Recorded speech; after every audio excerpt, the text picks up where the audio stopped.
Chapter 3:18.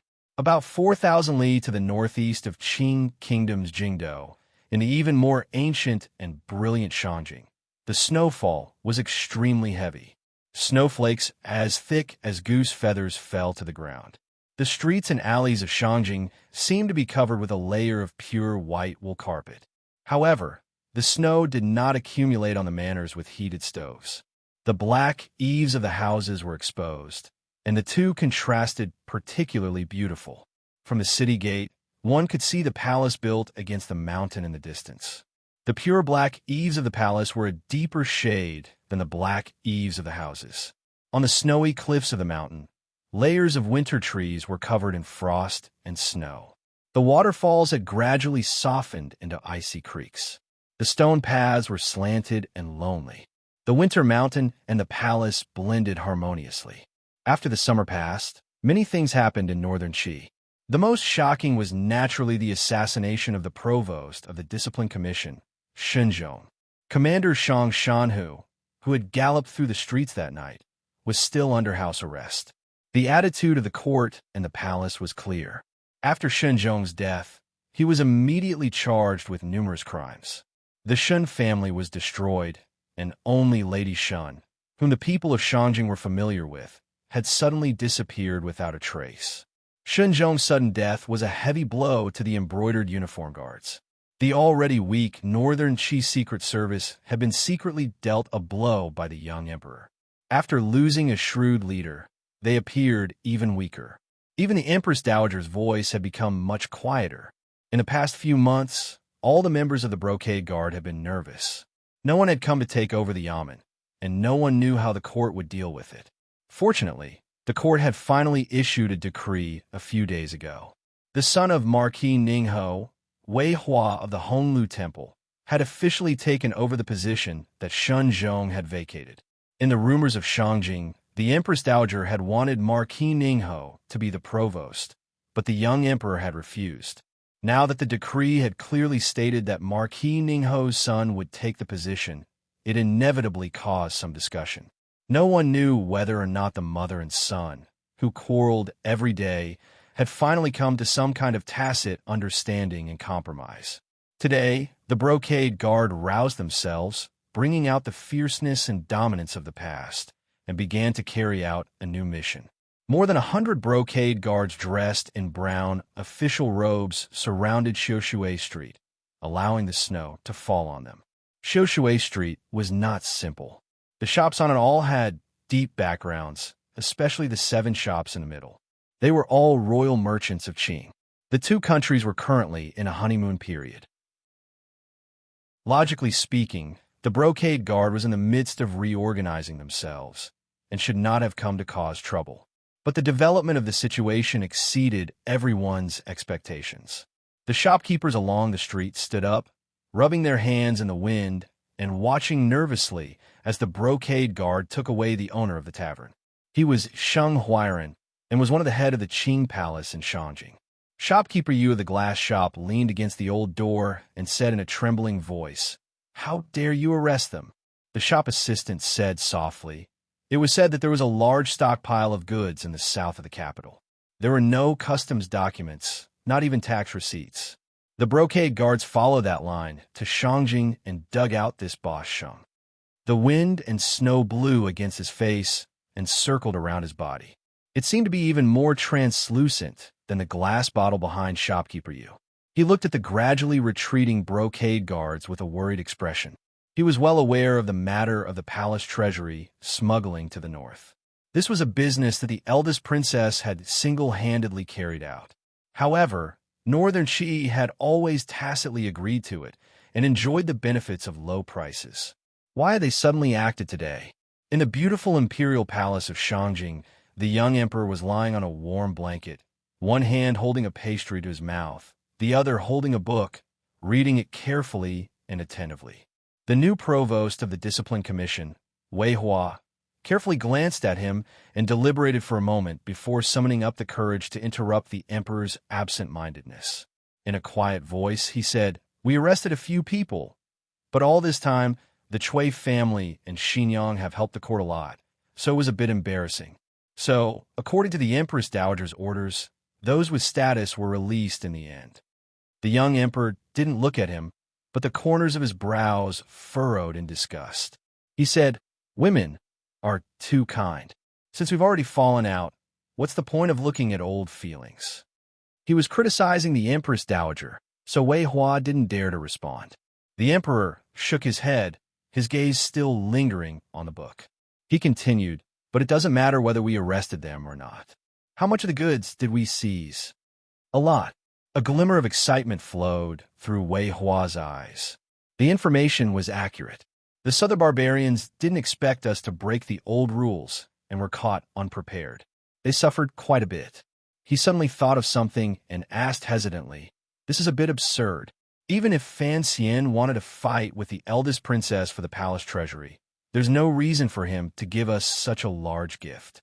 Given his current power in the Qing kingdom, he could completely swallow the goods himself and not let them flow north." The emperor still didn't look at him. He said coldly, "To give me such a large gift, naturally he has something to ask of me. There's no problem with the timing.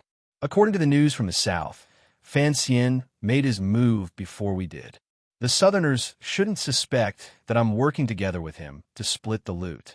They'll only think that I'm taking advantage of the situation." But he suddenly put down the book in his hand and narrowed his eyes at Wei Hua. The warning in his eyes was clear. "Only 5 people in the court know about this. I don't want the news to get out because of you." Wei Hua was terrified. He prostrated on the ground and swore an oath. "Please be at ease, Your Majesty." Although he was the son of Chang Ningho, he was actually closer to the emperor. He knew that the emperor was giving him a chance to take control of a powerful yamen like the Brocade Guard. It was up to him to see if he could grasp it. "Are the Qing envoys still protesting?" the emperor suddenly asked with interest. Wei Hua nodded and smiled bitterly. "Sir Lin is making a ruckus in Honglu Temple every day, crying out for the Chui family. He says that the court didn't investigate and forcefully seized the Chui family's goods and money. It's outrageous and has greatly affected the friendship between the two countries." The emperor cursed. "What is the Chui family? They're the biggest smugglers in the kingdom of Qing. I'm helping the Southern barbarians discipline their people. Instead of thanking me, they're blaming me. These Southern barbarians really don't know any manners." Wei Hua smiled bitterly. He thought, "You're helping a foreign country discipline its merchants, but you're not willing to give up the goods and money you've already eaten. How is that reasonable?"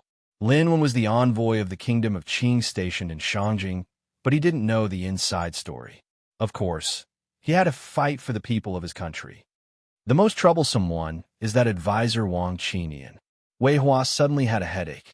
"Sir Lin is making a ruckus in Honglu Temple, but Sir Wang is running to Taichung Temple every day, asking to enter the palace to see His Majesty. He says that the Chui family is a famous merchant of the Kingdom of Qing. As officials of the Kingdom of Qing, they must protect the interests of the Chui family." The emperor was startled. He was so angry that he laughed. "Interesting. How interesting. Not only is Fan Xian interesting, but his confidant is also so reckless. It's his own master who wants to kill the Chui family. But with this ruckus, not only has he helped Fan Xian clean up his mess, he's also tainted me." But toward his counterpart in the south, Wei Hua was still wary.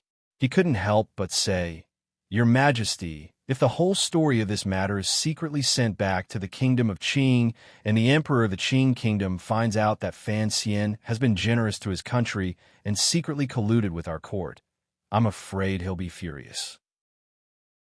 Perhaps he won't be able to climb back up again." The negotiations between the two countries in the summer let him know how cold and ruthless Fan Xian, this gentle and refined scholar, was. So much so that after he took over as the commander of the Brocade Guard, he immediately saw Fan Xian as his greatest enemy. He constantly thought about how to make Fan Xian unlucky. Now that he thought of this evil plan that would make it difficult for Fan Xian to rise again, he couldn't help but feel excited. He looked at the emperor with a face full of hope. What disappointed him was the emperor still only shook his head. "Take a longer view," the emperor said with a mocking tone. With a mocking tone, the emperor said, The goods of the Chui family are already within our borders. What is the use of seizing them? Do you think I care about the silver of these merchants? In the past, the court has always had dealings with the eldest princess. Both sides have received many benefits. Do you not understand the reason why we want to cooperate with Fan Xian this time? The emperor picked up the book on the table. As he read, he quietly said, "The palace treasury of the southern court will soon belong to the Fan family. If you don't have enough confidence in destroying him, then it's best to be a bit more polite to him. The people of my country are still counting on Commissioner Fan to endlessly send cheap goods year after year." After Wei Hua left, the emperor's expression seemed to relax a lot in an instant. He stretched inelegantly and gave a big yawn. At this moment, a beautiful woman dressed in a luxurious palace dress lifted the curtain and walked out. Looking in the direction the new commander had left, she blinked and asked curiously, "What were you talking about? It sounds like it has something to do with Fan Xian." "Lily, every time you hear the name Fan Xian, you get so nervous. Aren't you afraid I'll be jealous?" The young emperor pulled her into his arms and said flirtatiously, "Fan Xian made a move against Xinyang in the south. I cooperated with him a little." It was not a little cooperation. The Chui family's route to the north had already been completely destroyed, and the goods and silver that had been left behind had all been seized by the Brocade Guard. A large clan famous for their business had one hand cut off, and the other hand within the Qing kingdom had long been completely cut off by the sinister and terrifying Overwatch Council. See, Lily giggled and replied, "Of course I'm nervous. Sir Fan is our matchmaker." The young emperor thought about it and agreed.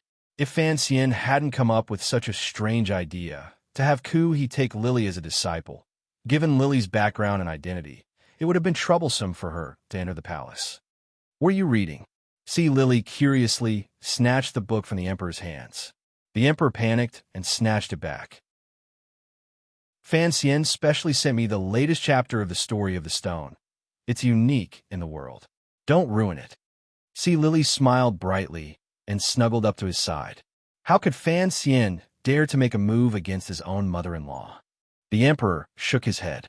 "That bastard seems to be much more daring than I am. The palace in the south is much more complicated than here. Who knows?" The noblest river in northern Qi was the Yuchuan River that flowed down from the mountains, circled around the royal palace, and then cut across the ancient city of Shangjing. The further up they went, the closer they got to the royal palace, and the quieter it became. It was snowing heavily today, and ice shards could be seen on the banks of the river. It was bitterly cold. In a place where the black eaves of the royal palace could be seen and the winter trees in the mountains, there was a small garden. Who knew what kind of person could live there? A young man of about 13 or 14 was doing hard labor in the garden. The young man's face was slightly chubby. He pulled the grindstone in the garden and gritted his teeth as he spun it around. The grindstone squeaked, but his legs were trembling. In this cold winter weather, the clothes on his body were drenched in sweat. It was truly a pitiful sight. After spinning around a few times, the young man finally couldn't stand it anymore. He pushed the handle in his hand and turned his head. "There are no beans again. Why do you want me to push this empty grindstone? Can't you even afford a donkey?" The person he was cursing at was sitting leisurely under the eaves, lying on a deck chair with a thick mattress. Her bright and unobtrusive eyes were watching the snowflakes whizzing past outside the eaves. She seemed to be lost in thought. Hearing the young man's angry roar, she yawned and stood up. She put her hands on her hips and said lazily, "It's snowing today. Where can I buy beans? As for the donkey, don't I have you now? I sold the donkey a few days ago. The chickens and ducks in the garden also need to be kept warm in the winter. They need money." The two people in this strange situation were, of course, Fan Xian, who had been exiled to northern Qi, and the most famous figure of northern Qi's younger generation, Haidang. Haidang wore a cotton jacket made of flowery cloth. Her hands were in her pockets. A trace of a smile flashed across her plain and unremarkable face. She looked at Fan Xian and said, "Your brother sent me a letter a few days ago. He told me to discipline you well." It would have been better if she hadn't said it. Once she said this, Fan Xian finally went crazy. He had been in Shangjing for a few days, and in the end, he He had done nothing but be forced to do hard labor by this village girl. Even Yin had been sent away by her. This village girl's status was high. Her martial arts were strong, and she was quick-witted. He had thought of escaping many times, but it had never worked.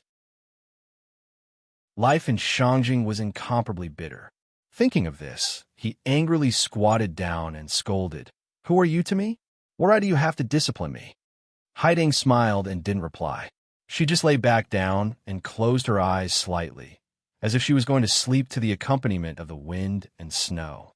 Fan Xizha looked at her. He knew that if he didn't listen, he probably wouldn't even have food to eat. He could only grab the handle of the millstone again and hatefully gnash his teeth. "You look like a village girl, and you still want to marry my brother? Don't think I'll recognize you as my sister-in-law in the future.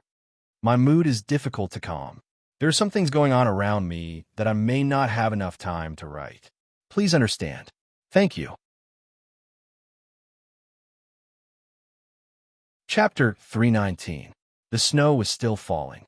Fan Xizha, who was by the stone mill in the garden, had finally completed 50 revolutions. Panting, he held onto the stone mill, feeling his entire body aching. He could not straighten his back.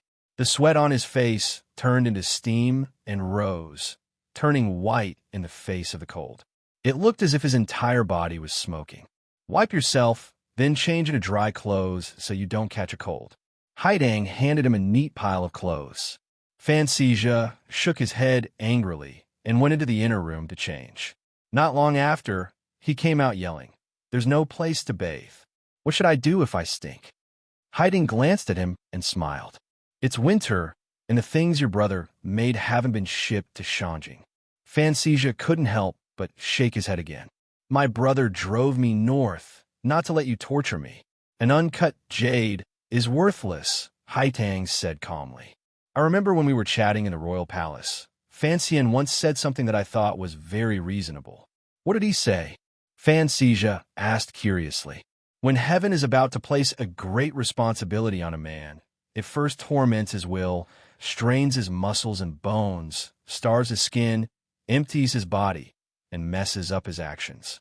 Thus, the heart is moved, and one can do what one cannot." Actually, when Fan Xian said these words, he was thinking of the northern seashore, the crabapple spring scene among the reeds. But Fan Xizha and Haidang did not know of that person's filthy thoughts. Fan Xizha heard these words and felt a chill rush to the top of his head. In a trembling voice, he said, "Tonight, you won't have dinner yet, will you?" Haidang smiled slightly. "We won't be eating here tonight." As they spoke, someone outside the garden respectfully said, "Second young master, I will be the host tonight." Fan Xizha was surprised that this person had responded so naturally. He turned his head and saw that it was Wang Qinian. Unexpectedly meeting a family member in a foreign land, thinking of the suffering these days, and thinking of the possibility of escaping the abyss of misery, Fan Xizha's expression was excited. With a strange cry, he rushed over the fence. "After dinner, you still have to come back." Haitang's words drifted down from behind. Her words pierced through the wind and snow and burrowed into Fan Xizha's ears, causing him to shiver in incomparable disappointment. When he reached the fence, he turned around and shouted fiercely, "I came to Shangjing to earn money. I'm not here to be a coolie." Haidang had already returned to her reclining chair. Expressionlessly, she said, "How can 1,000 taels of silver become 10,000 so easily? I feel that Fan Xian is pushing you too hard. Don't forget, your silver is all in my hands now." Outside the fence, Wang Qinian gave Fan Xizha a meaningful glance, indicating that it would be best if he did not offend Lady Duo. Even Sir Fan Jr. did not have a complete corpse in her hands. "Why did you have to do this?" Fan Xizha snorted angrily and pushed open the gate. Wang Qinian smiled and bowed to Haidang under the eaves. "Miss Haitang, I'll go now." Haitang looked at him and suddenly calmed down. After a while, she said, "Sir Wang, are you really in such a hurry to let him take over the Chui family?" Wang Qinian's heart trembled.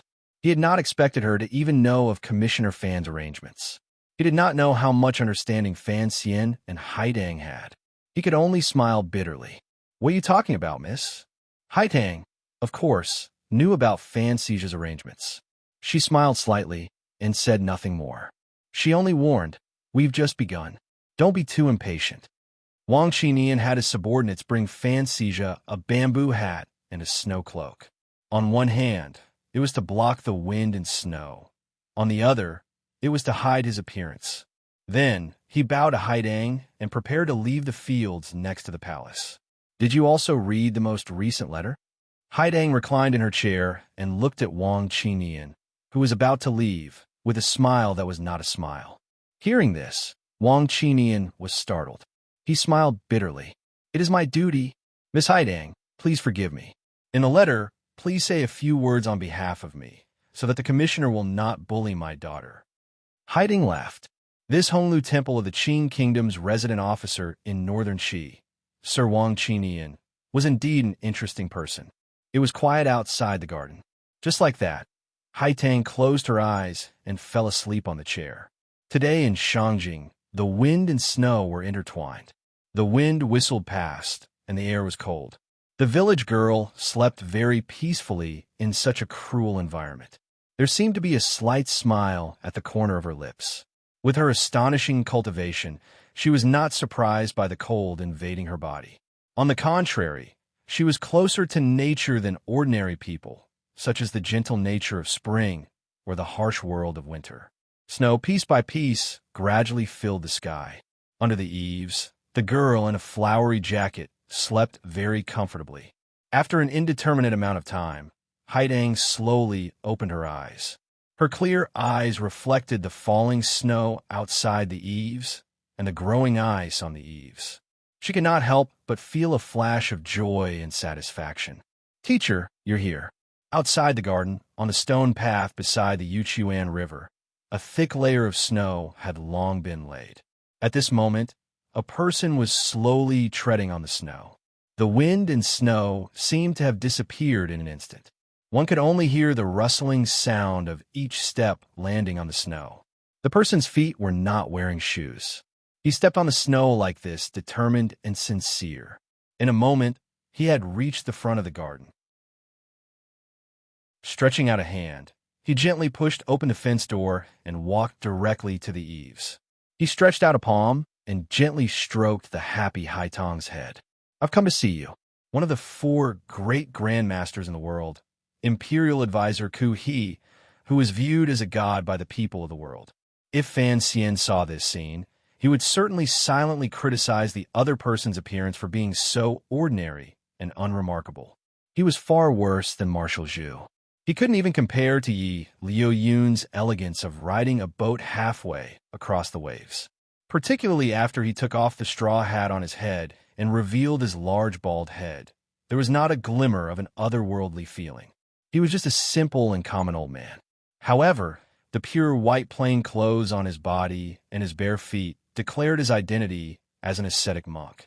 Ever since he returned from the temple, he had not undergone a single ascetic monk. Haidang bowed deeply to her teacher with incomparable respect. Then, she invited the most powerful figure in the world into the room and served tea. Like a little girl, she sat on the ground beside him with a face full of innocence. Only in front of this great grandmaster would Haidang be so obedient and natural. Kui's face was thin. His lips were very thin.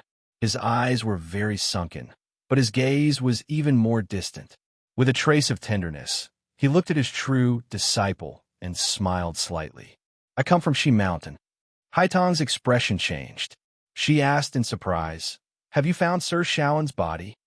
Kui slowly put down the teacup in his hand.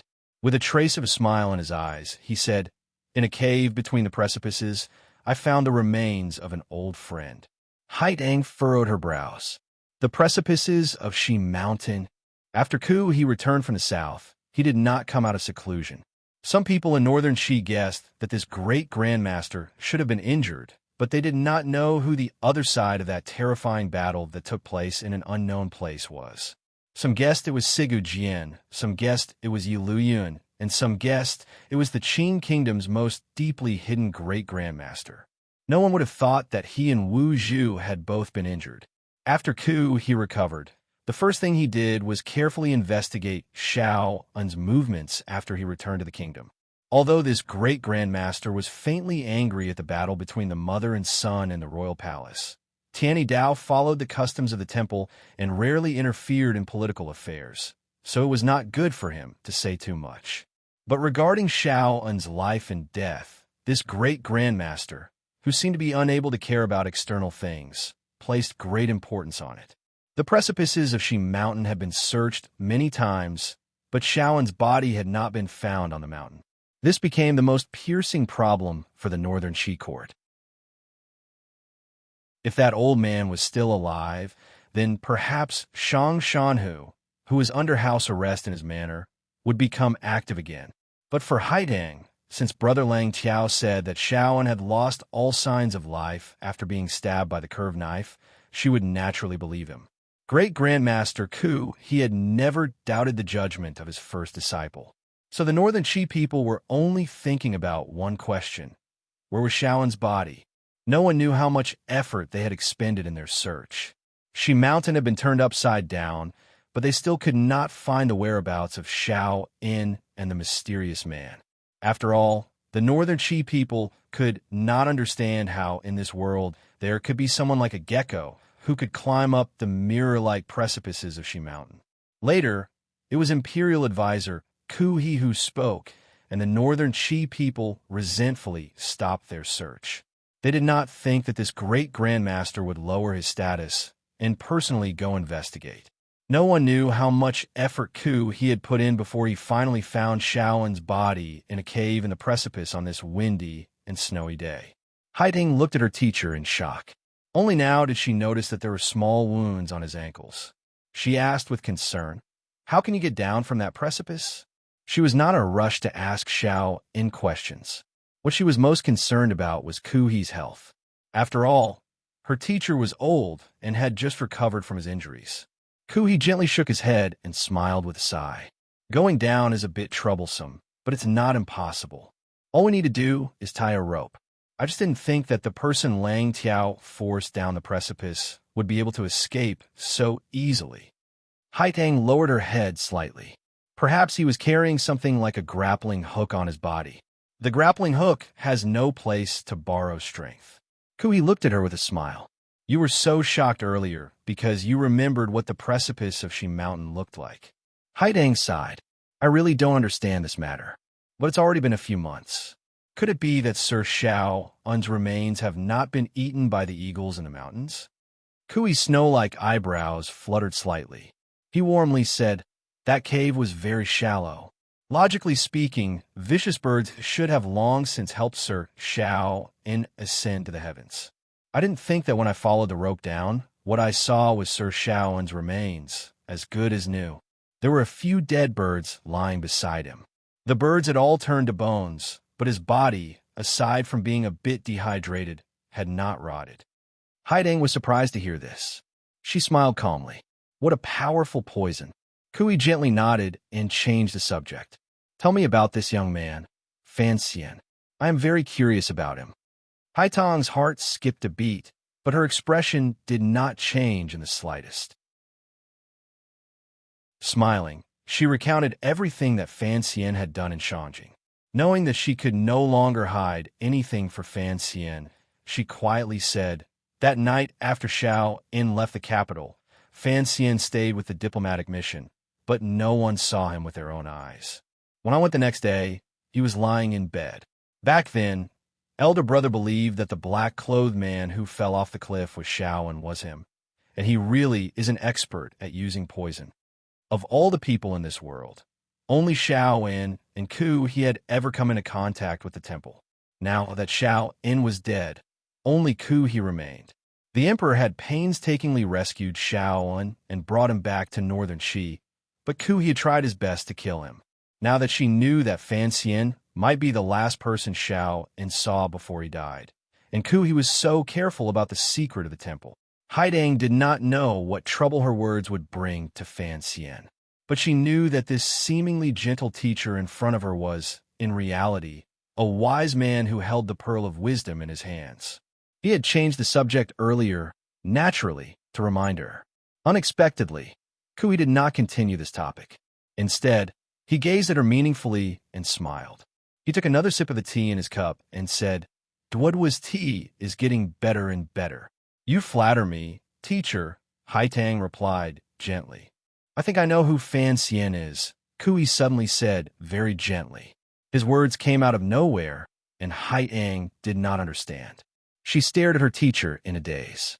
Kui slowly stood up, and a mellow smile rose to his face. Before this young man came to Northern Qi, I went out and was injured. I think you must be very curious as to who in this world can injure me. Imperial advisor Ku, he represented the spirit of Northern Qi, so the matter of his injury had always been hidden. Although Haidang knew, she had never heard the details from her teacher's mouth. Now that she heard it, she immediately focused her attention. It was a blind man. Kui turned and gazed at the wind and snow outside his disciple's garden. He slowly said, It was a blind man I met many years ago and have never forgotten. Haidang was shocked. She thought that it was already a shocking thing for someone in this world to be able to injure her teacher. She had not expected that the other person was not a great grandmaster known to the world, but a blind man. Kui continued to speak leisurely. It is very strange that this terrifying blind man seems to have forgotten some things. He has forgotten that many years ago, I once met him. Haiding listened quietly. This blind man has already disappeared for many years. The smile on Kui's face rose again. I did not expect that he would suddenly appear in this world again, and that the first person he came to find was me. Speaking of which, my heart, which has long been like an old well without ripples, is actually faintly proud. Haidang became more and more confused. This blind man once taught that idiot Sigu Jian a lesson. He once beat Yi Luyun until he abandoned his sword and finally became a great grandmaster. Kui sighed. I guessed it was him back then, but I did not expect that he would come to find me this time. This is completely different from his secretive style in the past.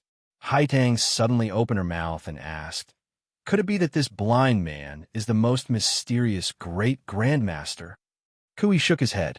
His eyes, which seemed to be able to see through everything, also revealed a trace of confusion. No, the blind man has never needed this kind of false reputation. As for the most mysterious of the four of us, he should still be in the Qing Kingdom's royal palace.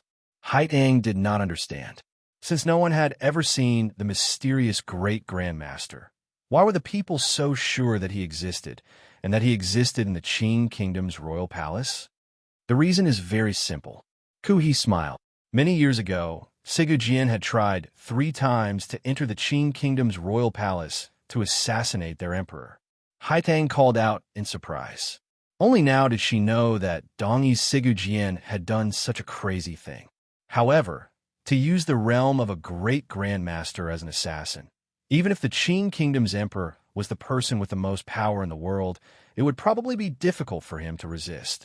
Seeming to guess what she was thinking, Kui quietly said, The people who know of this all think the same as you. They all think that Sigu Jian has a great chance. Unfortunately, within a month, he failed 4 times in a row. Although he wasn't injured, he didn't have any results. Haitang furrowed her brows and said, That blind man, was he in the Qing Kingdom's royal palace at the time? She still believed that the blind man who could injure her teacher was most likely the mysterious great grandmaster. Kui smiled slightly and shook his head. At the time, the blind man was with the young lady of the Yi family in Jiangnan, repairing the palace treasury. The young lady of the Yi family? Haidang was even more shocked. Although she was the most famous figure of the younger generation, she knew of the secrets her teacher was talking about today. Each person was extraordinary and changed the shape of the world. Kui gently and naturally changed the topic. Turning around to look at Haitang, he said, Do you understand now? Haitang opened her bright eyes and shook her head. Who is Fan Xian? Kui looked calmly at his female disciple. Fan Xian is Yi Qingmei's son, the mistress of the Yi family's son. Other than being shocked, Haidang was also confused. Fan Xian, the illegitimate son of the Minister of Revenue in the Southern Court. How did he have a connection to the Yi family? The Yi family. The Yi family that once ruled the world through business? The Yi family that had established the Overwatch Council, repaired the palace treasury, and continued their legacy to this day? Kui rubbed his hands and sat down. He sighed. Xiao In was always locked up by Chun Pingping, so he didn't know the identity of the young lady of the Yi family. I just happened to know. The blind man could only be a servant of a young lady of the Yi family. This time, I was moved out of Shangjing to make it easier for Fan Xian to do things. Thus, Fan Xian's identity emerged. He is the descendant of the young lady of the Yi family. Haidang shook her head. She dared to express her opinion in front of her teacher. Although this reasoning is believable, it is too far-fetched. What if that blind master was just unwilling to be lonely in the mountains and came out to challenge you? It has nothing to do with Fan Xian going north. Besides, wasn't the Yi family destroyed back then? Before she finished speaking, Kui had already laughed. One matter cannot explain too many things. But think about Fan Xian's current position in the Southern Court, and then think about the strange movements in the Southern Court after he came out of Danzhou. When too many details are put together, the truth of the matter is clear. Don't talk about the destruction of the Yi family. The shopkeeper of the Yi family is still alive and well. For someone in the Southern Court to preserve a trace of the Yi family's bloodline is not something strange. Haidang was so worried that she laughed. For a moment, she didn't know what to say. Her teacher was right. Even if Fan Xian was the illegitimate son of Minister Fan, even if he had the reputation of an immortal poet and the strength of an ace, given his identity and status, it was impossible for him to reach such heights. It was even more impossible for him to control the Overwatch Council in his left hand and the palace treasury in his right. The Overwatch Council and the palace treasury. Were these not the most powerful things that the Yi family had left to this world? Could it be that the gentle young man who often wrote to her had such a complicated and pitiful life behind him? You just repeated the poem Fan Xian recited in the restaurant. Kui gently patted his female disciple, who was still deep in thought. He smiled slightly and said, "You only discovered from this poem that he was the author of Story of the Stone. But if you think about it carefully, perhaps you will find that Fan Xian used this poem to express some other emotions, such as anger or dissatisfaction." In the summer of Shangjing, in the centenarian pine house, Fan Xian and Haidang drank wine and recited a poem when they were drunk. Keep me in Qing, suddenly meet my benefactor. Fortunately, mother, you have accumulated a sinister merit. Advise life, help the needy, and support the poor. Do not be like my evil uncle and treacherous brother who love money and forget his own flesh and blood. It is exactly multiplication, division, addition, and subtraction. Above is the firmament. In the winter garden, Haidang repeated it in her heart. She finally experienced the emotions her teacher spoke of. She abruptly raised her head, shocked beyond compare. If Fan Xian, who was soaking in the hot springs far away in the Qing Kingdom's Song Mountains, knew that this pair of teacher and disciple would be so careless and use this poem to determine his birth, he would certainly be so angry that he would jump out of the hot springs and run naked to Shangjing to give them a good scolding and then explain that this was written by Lao Chao. It just happened to be similar to his own life. Before long, Haidang had already recovered her calm. In a gentle voice, she asked, "This matter can be big or small."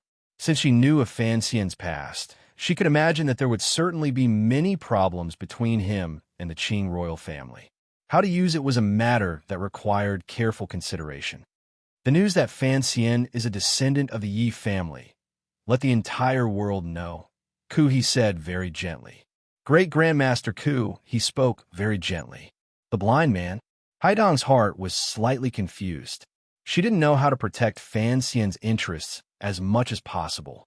Ku, he slowly sighed and said, "Although the blind man doesn't seem to recognize me, I think that since he purposely acted and left behind these clues, perhaps he hopes to use my mouth to tell this interesting news to the people of this world." The great Grandmaster finally came to a conclusion. The blind man doesn't want to wait anymore. He wants Fan Xian to speed up his pace. To be continued. If you want to know what happens next, please log on to www.cmfu.com. More chapters. Support the author. Support original reading.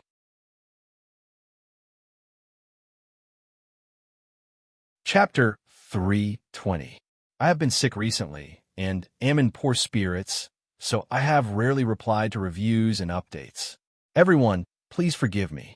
After the wind and snow in the fields, the fragrance of tea still lingered in the room and floated in the quiet space. After a long time, Haidang quietly said, "I understand." Kui did not look at her face. Smiling slightly, he said, "Didn't Fan Xian ask you for the heart of Tianyi Dao in his letter? Give it to him. Give it to him." The two clean words made Haidang raise her head in shock. She didn't know if her teacher was joking or had lost his mind. The supreme heart of Tianyi Dao, that was a secret that could not be passed on. Was he going to give it to a powerful official of the southern court so easily? Kui smiled slightly and said, "This is something his mother gave me. It is only right that I return it to him. Besides, for the Qi kingdom, the more powerful Fan Xian is, the more headaches the southern royal family will have. It can satisfy my wish and also be beneficial to the country. It is the best of both worlds. Why not do it?" Haidang opened her mouth slightly and couldn't speak for a moment. She knew what her teacher's true intentions were. A chill grew in her heart. This teacher and disciple had only guessed the relationship between Fan Xian and the Yi family. They did not know Fan Xian's other identity, so they unilaterally thought that after his identity was exposed, Fan Xian could only be a ferocious tiger within the Qing kingdom. Back then, when the Yi family had disappeared like smoke, the Qing royal family would have to bear the greatest responsibility. In the eyes of the northern Qi people, the more powerful Fan Xian was, the more trouble Qing kingdom would have and the safer their country would be. "Teacher, if Fan Xian cannot withstand at this time, what do we do?" The Yi family's property had all been taken over by the Qing royal family. Logically speaking, once the news that Fan Xian was a descendant of the Yi family got out, the Qing royal family would kill him in the shortest amount of time possible. Kui shook his head and sighed quietly. The nobles who toppled the Yi family seemed to have all died in that night of bloodshed in Jingdo a dozen years ago. I truly cannot guess what the subsequent events will be like. Does the Yi family still have enemies hiding in the royal palace in the south? Perhaps that blind man wants to use this matter to force those people to appear. As the imperial advisor of Northern Qi, Kui's first consideration was the interests of Northern Qi and the kingdom of the mother and son in the palace. As for what kind of predicament Fan Xian would face, it was not within his considerations.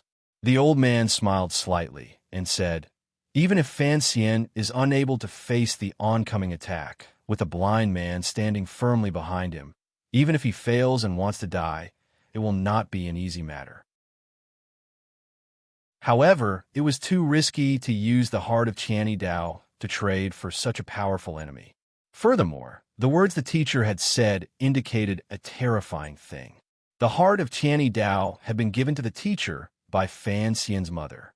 "Missy, what kind of person is she?" Haitang's face was full of shock. Kui furrowed his brows slightly and thought hard for a long time before he quietly said, "At the beginning, I thought she was a little fairy who did not touch the world of mortals. Later on, I discovered that was not the case. Heaven Meridian warrior?" "He's not a Heaven Meridian warrior." Kui continued to smile and said, "The young lady of the Yi family is a mysterious woman who far exceeds normal geniuses." After a long time, Haitang respectfully saw Imperial Advisor Kui out of the room. Looking at the teacher's bare feet stepping in the snow, the girl said in a gentle voice, "Teacher, Sir Shaoen." In the snow, Kui's figure paused slightly. A moment later, he said in a gentle voice, "He is with Master Zhuang." These two brothers were strangers in life, but they traveled together in death. "Is not bad." Haidang lowered her head and did not say anything to hide her shock. It was not until today that she learned of this matter. This is a matter of the older generation. You young people have your own world. The heart must be personally handed to Fan Xian's hands. After Kui said this, he took a step and disappeared into the wind and snow. Flipping his straw hat, He covered his old and smooth head. In the valley of the Tsang Mountains in the Qing Kingdom, mist rose from the vast expanse of white snow. Dozens of beautiful red-crowned cranes spread their wings and danced. They floated down a few meters from the ground. As if afraid and timid, they tentatively extended their long feet and stepped on the large hot springs surrounded by cedar trees below the mist. The temperature of the hot springs was just right. It was a little hot. Fan Xian's eyes were closed. His upper body was bare as he soaked in the hot springs. His neck was tilted back and rested on the hard, wet black rocks beside the spring. Most of his body was submerged in the water. His exposed skin was stained with a layer of red. His arms were not thick, but they felt very strong. Two thin fingers rested firmly on his right wrist. Fei Jie's eyes were closed. His eyebrows were trembling. His messy hair, soaked in the spring water, became unprecedentedly smooth. After being summoned back to the capital, Fei Jie learned that Fan Xian had brought his family into the Tsang Mountains to spend the winter, so he hurried over. Today, the teacher and student were soaking in the hot springs surrounded by cedar trees. This kind of enjoyment was quite extravagant. Your figure is not bad. Fei Jie slowly opened his eyes and withdrew his hand from feeling his pulse. The ominous brown in his eyes grew darker and darker. You usually can't see it when you're wearing clothes. Fan Xian also opened his eyes and smiled. The brothers of the Third Bureau have long praised my figure. He paused and then asked, "Teacher, do you have any ideas?" Fei Jie took a white towel from behind his neck and wet it in the hot spring water. He forcefully wiped the loose skin on his face and didn't speak for a while. Fan Xian sighed. Seeing his teacher like this, he knew that he didn't have any good ideas for disappearing the Jinqi in his body after it exploded. "You won't take the medicine I left for you." Fei Jie sighed worriedly. "Why try to be brave? If you take it, at most your Jinqi will be greatly damaged. At the very least, it won't explode." Fan Xian shook his head. "To me, greatly damaged Jinqi or no Jinqi at all, what's the difference? There's a big difference. At least you have the power to protect yourself." Fan Xian laughed. His handsome face was full of confidence. "I still have many ways to save my life. You know that since I was young, I have never been a barbarian who relied on martial arts to conquer the world. In the past, I could fight Haidang with my little tricks. Although my Jinqi is all gone now, I don't think that if anything happens, I can only wait for death with my hands tied." Fei Jie stared into his eyes for a long time before sighing. What a little monster. For a warrior, the importance of Jinqi goes without saying. Even if you have the Tiger Guards and the Sixth Bureau watching, you should still show some sadness and disappointment. That's unnecessary emotion. Fan Xian recalled Uncle Wu Zhu's teachings when he was young. Faintly, he said, "If I can't be cured, then I have to accept this reality. Sighing and groaning won't help change the situation." Fan Xian, who was in the hot spring in Tsang Mountain, did not know that in the distant north, that unfathomable pair of master and disciple had already determined his identity, as if it was child's play. They wanted to use this identity to throw the Qing court into chaos and push him against the Qing royal family. Regardless of whether or not Haidang would delay this matter, the distance between the two countries was too great. No matter how fast the rumors flew, at least for now, it could not reach the Qing kingdom. Thus, for Fan Xian, who knew nothing about the Yi family descendants' past, it was not his greatest danger or headache. Right now, he only wanted to recover the Jinqi in his body and heal the damaged walls of his meridians. "Take care at first." Fei Jie was silent for a long time. "I will prescribe a method.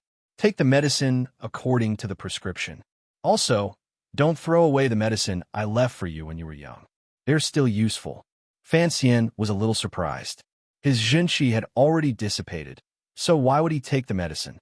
In truth, Fei Jie didn't know what use it had. He just mentioned it in passing. He didn't expect that after so long, Fan Xian would actually use it. "I've been in Tsang Mountain for half a month. I wonder how things are going in the capital." Fan Xian gently patted the hot spring's surface and smiled. "You've come from the capital. Tell me about it." Fei Jie scolded him. You receive at least a dozen intelligence reports every day, and you're still asking an old man like me? Fan Xian chuckled. Fei Jie said coldly, you used the excuse of recuperating to hide in Tsang Mountain, but the council moved against the Chui family. The capital has long been in an uproar. The North has captured hundreds of people and swallowed millions of taels of silver worth of goods. The crime you gave Chui Jian is also very real. It looks like a great family is about to be overthrown. You really are ruthless. Fan Xian smiled and explained, it's all what the court needs. The Overwatch Council's declaration of war against Xinjiang was abnormally fierce and sudden, and their actions were extremely ruthless. Spies all over the world had long ago blocked off the Chui family's smuggling routes to the north. With Yin Bingyun at the head of the 4th Bureau, they brazenly made their move. Without giving Xinjiang any time to react, they had already taken control of most of the people, goods, and money. After all, Fan Xian had been seriously injured. Everyone in the capital knew that he was recuperating in Tsang Mountain. Who would have thought that the sickly commissioner would suddenly and ruthlessly strike? This plan had been planned from the summer until now, and only after receiving the emperor's tacit approval did it quietly begin. Even if Xinjiang had more power in the various counties, they still suffered a great loss. Most importantly, Fan Xian had hidden his thoughts deeply. The eldest princess, Li Yunrui, had clearly underestimated her son-in-law. This time you've really offended the eldest princess. Fei Jie shook his head and sighed. The Chui family is one of the eldest princess's hands. You've cut off this hand of hers. Aren't you afraid that she... Fan Xian didn't finish speaking, but he understood what his teacher meant. After thinking for a moment, he quietly said, at the beginning, I was also worried. But after fighting with the second prince, I suddenly realized that there was nothing for me to worry about. With the Emperor's secret approval and the enormous power of the Overwatch Council, who in this world can stand against me? Fei Jian knew that Fan Xian was not a mediocre person who would get carried away with success, so he quietly listened to what his student had to say next. The resources I hold in my hands are too powerful. Fan Xian sighed. Regardless of whether it is the princes or the officials in the court, none of them are a match for me. The director once told me to set my sights higher. Only now do I understand that this not only represents the direction of the future, but it also requires me to cultivate this kind of confidence, even pride, as a commissioner of the Overwatch Council. Today in the court, there are very few people who can stand against me. Fan Xian analyzed himself expressionlessly. In the end, the court is an organization of violence. Aside from military, no other government can compare to the Overwatch Council. And the emperor has always kept a tight grip on the military. This time, when he chased the Yi family out of the capital, it was a clear signal. Although the eldest princess has her own power in the military, the emperor long ago moved Yin Xiaoyi out of the capital. What does Xinjiang have to compete with me? From Danzhou to the capital, it had only been 2 years. Following the changes of the times, with the efforts of Chun Pingping and Fan Jian, his mother's former comrades in arms, and with the tacit approval of the emperor of the Qin kingdom, that beautiful young man had, in a very short period of time, gained power that the world could not imagine. This kind of power was something that even he did not truly feel. It was not until he easily defeated the second prince in the capital that he suddenly realized that he seemed to have underestimated himself in the past. As long as the emperor's royal favor did not fade, as long as the old woman in the palace still thought that the young man was, after all, of royal blood, as long as Chun Pingping continued to live out his days in Shen Garden and threw all of the power of the Overwatch Council to him to play with, Fan Xian would firmly stand in the Qin court and not have to worry about any problems. Fei Jie suddenly said, Yin Xiaoyi is in the north. Did he not act this time? The northern expedition camp is far away from Sangzhou. There are countless valiant generals in the camp, 100,000 soldiers. Fan Xian laughed mockingly. They were unable to react at all. But the elders of the Chui family should have escaped to the camp. That line in Sangzhou, the 4th Bureau has not been able to completely strangle it. Fei Jie looked at him and suddenly laughed. Not bad at all. Fan Xian finally became modest. I'm just a man who has made up his mind. For me to be able to do this so beautifully is all thanks to Yin Bingyan. Fei Jie laughed. In less than half a year, you were able to pull Ruohai's precious son into your camp and have him rack his brains to plan for you. You really are not bad. Fan Xian was silent. He suddenly thought of Lady Shan. At this time, she should be playing mahjong with one and the others in the Tsang Mountain estate. He thought to himself, after the matter with the Chui family is settled, should I invite Sir Yin Jr. to the mountains to spend the winter? Thinking of the estate half a mountain away from the hot springs, his mood suddenly improved. He pleaded to Fei Jie, "Teacher, about what I said yesterday, please consider it carefully." Fei Jie frowned and coughed. "You want a girl as beautiful as a flower to follow me to study medicine. Isn't that a bit too pitiful? Even if I agree, the minister will not allow it." "I will talk to father," Fan Xian pleaded. "My sister really likes medicine. Teacher, please take the trouble." Fei Jie scolded him. "My name is Fei Jie, not Fei Xin." Fan Xian smiled. He knew that his teacher was angry, and that meant he had agreed. After a long time, Fei Jie's brows suddenly flashed with a trace of worry. "But have you thought about it? The director and I are both getting old. There will come a day when we have to leave." Fan Xian was silent. After a moment, he suddenly said, "I think the director must have told you about my past." Fei Jie nodded expressionlessly. "At least up until now, His Majesty has been good enough to you." Fan Xian did not deny this. For an illegitimate child, the emperor was able to generously give him the Overwatch Council and the palace treasury. This kind of power, which even princes could not have, was enough to make up for the so-called status problem in the hearts of ordinary people. But the problem was that Fan Xian was not originally a person of this world. What he asked for was actually simpler. When he looked at problems, he would also be simpler. These two enormous organizations were originally my mother's, not the Qing royal families. Giving them to me is something that should be done. If you don't give them to me, then you are shameless. Fei Jie did not know what he was thinking. He sighed and said, "Back in Danzhou, you said you wanted to be a doctor or a chef. In reality, I was very happy, but I was also a little disappointed. The lady's family business needs to be inherited by you. But now, seeing that you are about to inherit everything from her, I feel a faint fear. I don't know if you will regret it in the future." Fan Xian understood what his teacher was worried about. What if one day, the emperor suddenly felt that his power was too strong and posed a threat to the future heir? What should he do then? He smiled and comforted Fei Jie. "Don't worry. At least for a few years, I think the emperor will trust my loyalty." He touched the scar on his chest. It was still a little itchy. After soaking in the hot spring, it appeared even redder and more sinister. "Don't forget, she is the Empress Dowager's favorite daughter," Fei Jie warned. "Furthermore, she is a madwoman. On the battlefield, she is no match for you. She will use some crazy methods, just like in the past years on Yalan Street." Fan Xian suddenly fell silent. A moment later, he said, "There is one in the courtyard. Naturally, she won't do anything. As for inside Jingdo, even if she goes crazy, she still has to fear the emperor. If she really wants to vent her anger, the best chance is to kill me while I am injured and not under the eyes of the emperor in Jingdo." Fei Jie sighed. "It's good that you understand this point." Fan Xian smiled and said, "The current me is not so easy to kill." With a swish, it was as if a servant had taken a knife and carefully cut open a piece of rice paper. 1 li behind the hot spring in Tsang Mountain, on the pure white and sparkling snow in the pine forest, a bright red liquid suddenly floated across. It landed on the ground and quickly died and soaked.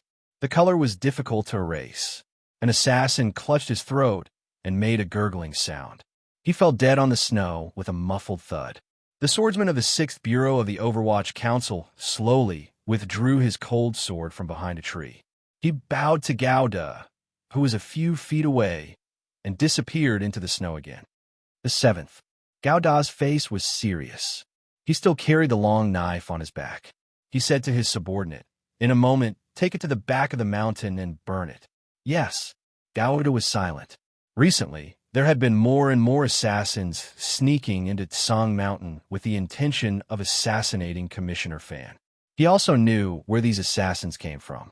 Xinjiang was indeed somewhat crazy. After the Chui family was destroyed, they chose the most direct method of revenge. Unfortunately, they had clearly underestimated the defensive power around Commissioner Fan. The 7 Tiger Guards were the personal bodyguards the Emperor had assigned to Fan Xian. However, in this small-scale battle of assassination and counter-assassination, the truly terrifying ones were the swordsmen of the 6th Bureau of the Overwatch Council. These swordsmen's profession was assassination.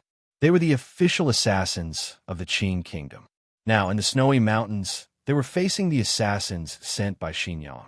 Naturally, they were incomparably skilled at killing them. Their defense was watertight. In less than 3 days, they had already killed 7 assassins without suffering any injuries themselves. Gauda looked at the smear of blood on the white snow and sighed. He was the Emperor's personal guard in the palace. It was not until today that he realized that these Tiger Guards were very powerful when used to kill enemies head-on. However, when it came to assassination and protection, they were still a bit lacking compared to the people of the 6th Bureau of the Overwatch Council. As the leader of the Tiger Guards, he knew that if these 6th Bureau swordsmen fought him head-on, none of them would be his match. The problem was, assassins would never fight head-on. Gauda silently thought that if the head assassin of the 6th Bureau came to assassinate him, he would not have a sliver of a chance of survival. After Fan Xian was injured, the level of defense around him had already increased by a few levels. Particularly after Chun Pingping's outburst of anger, the 6th Bureau of the Overwatch Council finally reacted in shame. They directly placed 12 swordsmen around Fan Xian. In the past, this level of defense was only used by the Emperor when he traveled. After the Emperor frequently used the Tiger Guards in the entire world, only Chun Garden would have such tight defenses. After Fan Xian learned of this, he did not give any orders. He only ordered the people of the Qinian unit to withdraw. Not a single person of the 1st Bureau was allowed to follow him into the mountains. Only Deng Ziyu and Su Wenmao were left to be responsible for communication. As for Chun Pingping's anger, he treated it as a joke. You old cripple had someone stab me, and now you're scolding your subordinates for not protecting themselves. How shameless. As Gauda was silently marveling at the power of the Overwatch Council, there were others who had similar thoughts. The leader of the assassins that Xinjiang had sent to the Tsang Mountains was wearing a white robe. Hidden in the snow, he carefully observed everything in the mountains. He was a death soldier from Xinjiang. He had long given his life to the eldest princess. But seeing the scene just now, he couldn't help but feel a chill in his heart. It had already been 3 whole days. Never mind assassinating Fan Xian. The Xinjiang assassins had not even been able to see Fan Xian's face. The continuous, silent deaths of his subordinates made the leader of the assassins, for the first time, think of retreating. Even if it was the Emperor's Tiger Guards protecting Fan Xian, he had enough confidence to try. Xinjiang guessed that Fan Xian's injuries were strange. They estimated that he would not recover for a while. But the problem was that the Overwatch Council, the 6th Bureau, and the official assassins were too powerful. They seemed to be able to instinctively smell every strange scent in the snowy mountains and could find all the hidden dangers. With such a group of people protecting Fan Xian, only if Xinjiang sent an army up the mountain would they be able to kill him. The leader of the assassins furrowed his brows. He decided to slide down the tree trunk and return to Xinjiang to report the details of this failure. He was very confident in his martial skills. As long as he made detailed arrangements for the 6th Bureau of the Overwatch Council, he would certainly be able to kill Fan Xian next time. His body moved slightly, and a speck of snow drilled into his neck. It was slightly cool, then extremely cold. A black metal drill, separated by a thick layer of snow, accurately pierced into his neck. To be continued. If you want to know what happened next, please log on to www.cmfu.com. More chapters. Support the author. Support the original reading.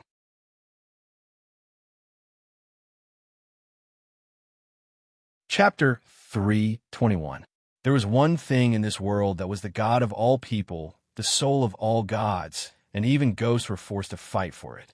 On the Fan family carriages, one could often see the family crest of the Fan family, a square and a circle. It was the shape of this thing.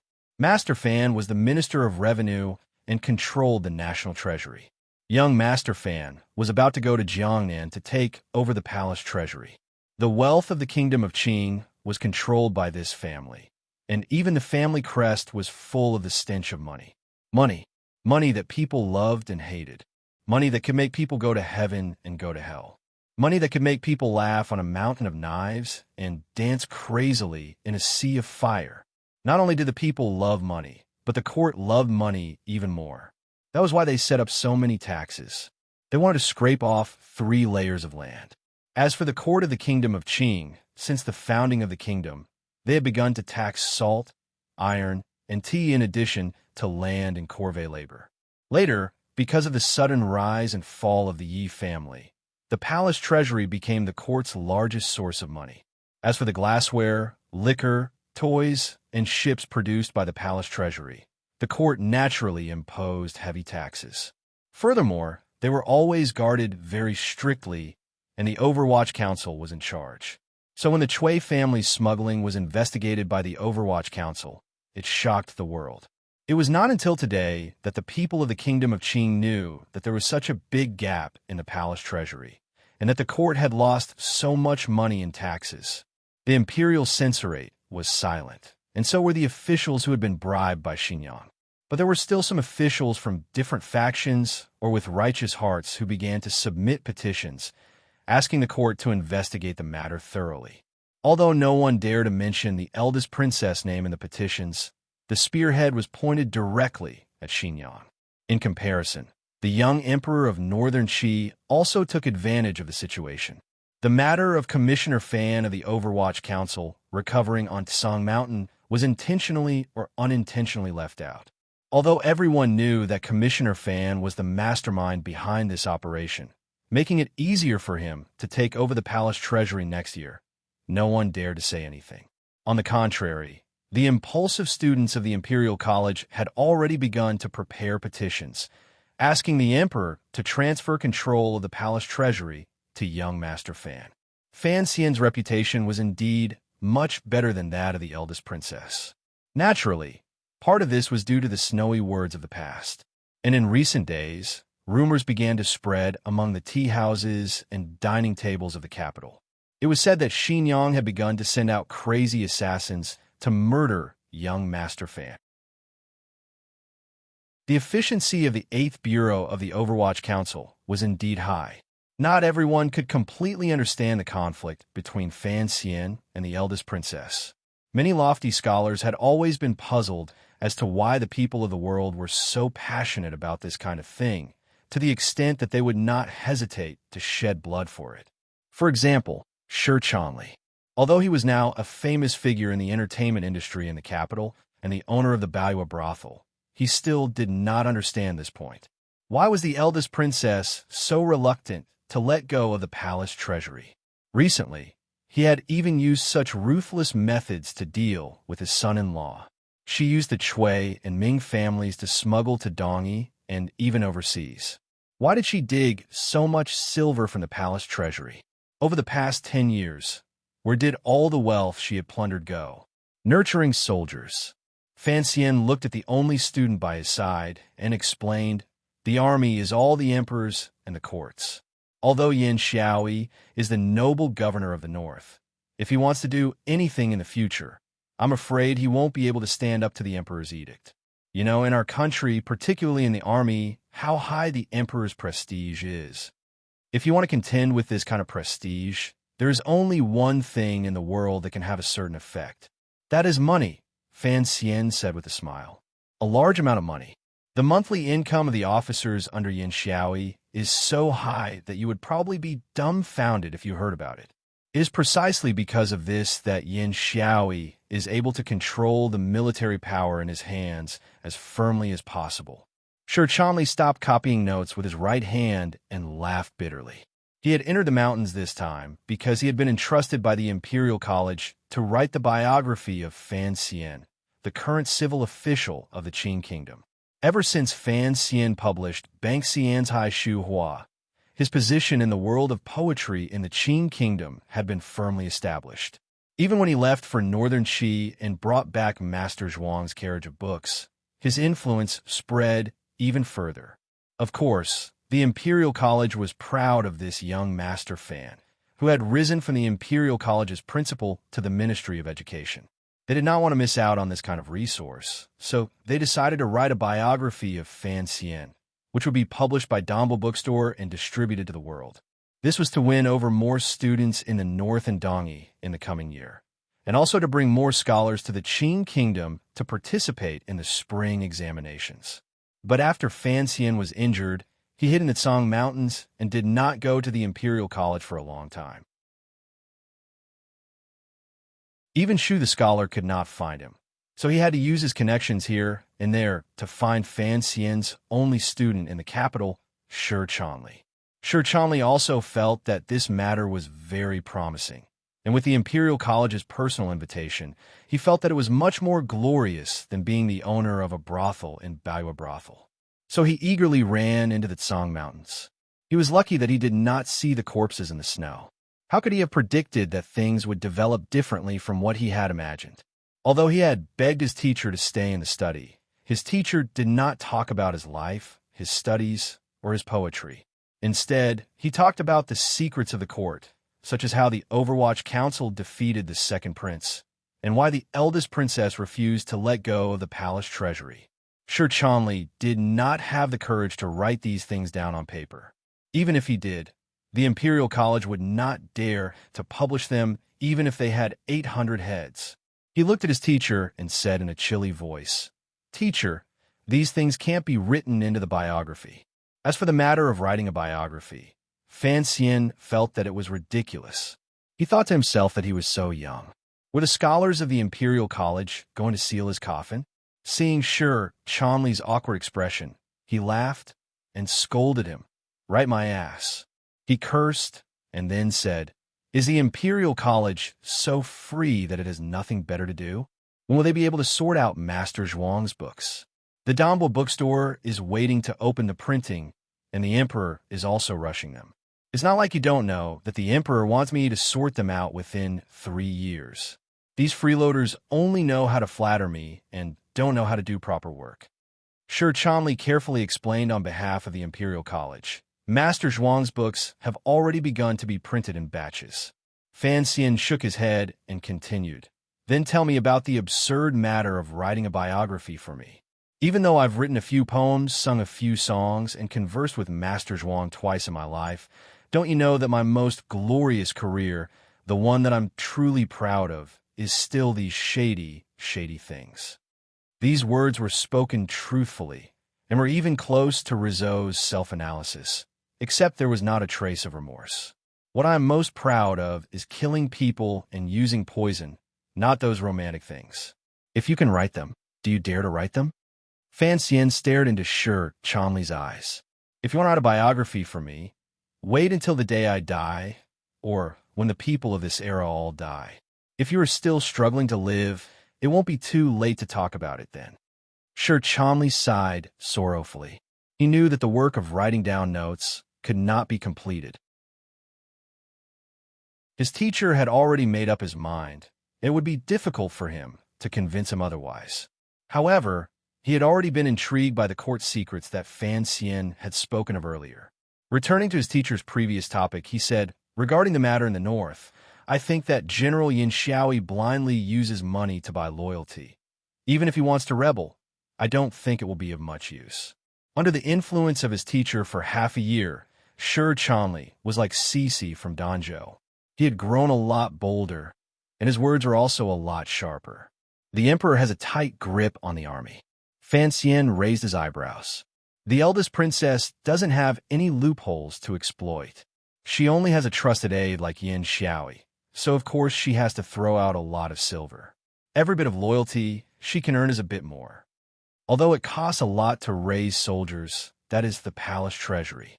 Is 10 years only enough to do this? Of course not." Fan Xian explained like a teacher. The second prince wants to bribe the officials of the capital. This requires money. He wants to control public opinion. This requires money. Xinjiang wants to befriend the local officials, the feudal lords of a region. This also requires money. The word official has two mouths, and the officials of the kingdom of Qing are all very healthy. Their mouths are wide open. To feed these people, it really costs a lot. Sure, Chonli frowned. This is equivalent to rebellion. You said that before. Fan Xian laughed. Right now, it is only at the stage of the fight for the throne. If the second prince really succeeds, he will have imperial power in his hands. It will be very easy for him and his aunt to get back the silver they have given out. Fan Xian suddenly thought of the scene in The Deer and the Cauldron, where Wei Xiaobao framed Wu Sangui. He laughed bitterly. Of course, once he becomes the emperor, he won't need to care about this small amount of money. The whole world will be his. Sure, Chonli sucked in a breath of cold air. Teacher, you want to take over the palace treasury, and you want to destroy the Cui family ahead of time. Isn't this cutting off the other side source of money? This will cause great damage to the second prince's fight for the throne. No wonder Xinjiang is so angry this time. Compared to the disturbance in the capital, their reaction is much stronger. Fan Xian laughed coldly. Reaction? 5 or 6 years ago, that mother-in-law of mine began to react. His mind flashed back to 5 or 6 years ago, to that little building in Danzhou that had been burned to a crisp. It was in that building that he had killed someone for the first time. After entering the capital, Fan Xian used the power of the Overwatch Council to investigate this matter clearly. That year, Lady Lu wanted to poison him because of the 2 women in the palace. It was in that year that His Majesty first proposed the marriage between the Fan and Lin families. It was also the same as proposing the transfer of jurisdiction over the palace treasury. Although this marriage did not succeed for the time being under Chun Pingping's strong opposition, it still made the eldest princess wary. She did not want to easily let go of the enormous wealth she firmly controlled, so she had arranged for someone to kill Fan Xian. But no one could have imagined that 4 years later, when Qin Pingping was returning home to worship his ancestors, Fan Jian would bring up the matter again. Finally, he received His Majesty's permission. Thus, Fan Jian had Teng Zijing rush thousands of miles to bring Fan Xian from Danzhou to the capital. When he thought of the muddle-headed 12-year-old Fan Xian, he had already carried such a heavy burden on his shoulders and had already gotten into so much trouble. Fan Xian, who had long since grasped power, still felt some lingering fear. And then there was the Nyolan Street incident. The second prince had invited him to a banquet, and the eldest princess had secretly instigated the second son of the prime minister's manor to organize a murder. Now that he thought about it, his mother-in-law had tried to kill him 3 or 4 times, but had not succeeded. Fan Xian smiled bitterly as he thought about it. All the dangers he had faced in his life seemed to have been carried out by the eldest princess, who was so beautiful it made people forget her age. Furthermore, the eldest princess had not personally taken action. She had only used some scheming methods to dirty other people's hands. This woman with an obsession with cleanliness, had actually used people from Xinjiang to assassinate him. It looked like she was truly angry and flustered. A confident smile rose to the corners of Fan Xian's lips. As long as you are angry, it is fine. If you were still as calm as before, I would not know how to act. He deeply believed in the Xinjiang princess's ability to scheme. Just from the Yolan Street incident turning into a clever scheme to seize northern Qi's land, and the sale of Yin Bingyun in exchange for the Qing court's chaos, he could see the eldest princess's ability to scheme. But he was not afraid of this, because the Overwatch Council was also best at scheming. Sir Yin Jr. was also a genius, and he had an unresolvable hatred for the eldest princess. Most importantly, other than scheming, the Overwatch Council also had power, and this was what Xinjiang lacked the most. To deal with schemers, simple swords, blood, and fire were the most effective methods. The eldest princess is an amazing woman. Fan Xian woke up from his contemplation and sighed. Truly amazing. At the beginning, all the civil and military officials in the court thought she was helping the Eastern Palace. No one thought of her agreement with the second prince. Those in the court who hate her such as my father-in-law who has already left the court, will unconsciously lean towards the second prince. And the people she controls on behalf of the Eastern Palace can be thrown out at any time to be villains.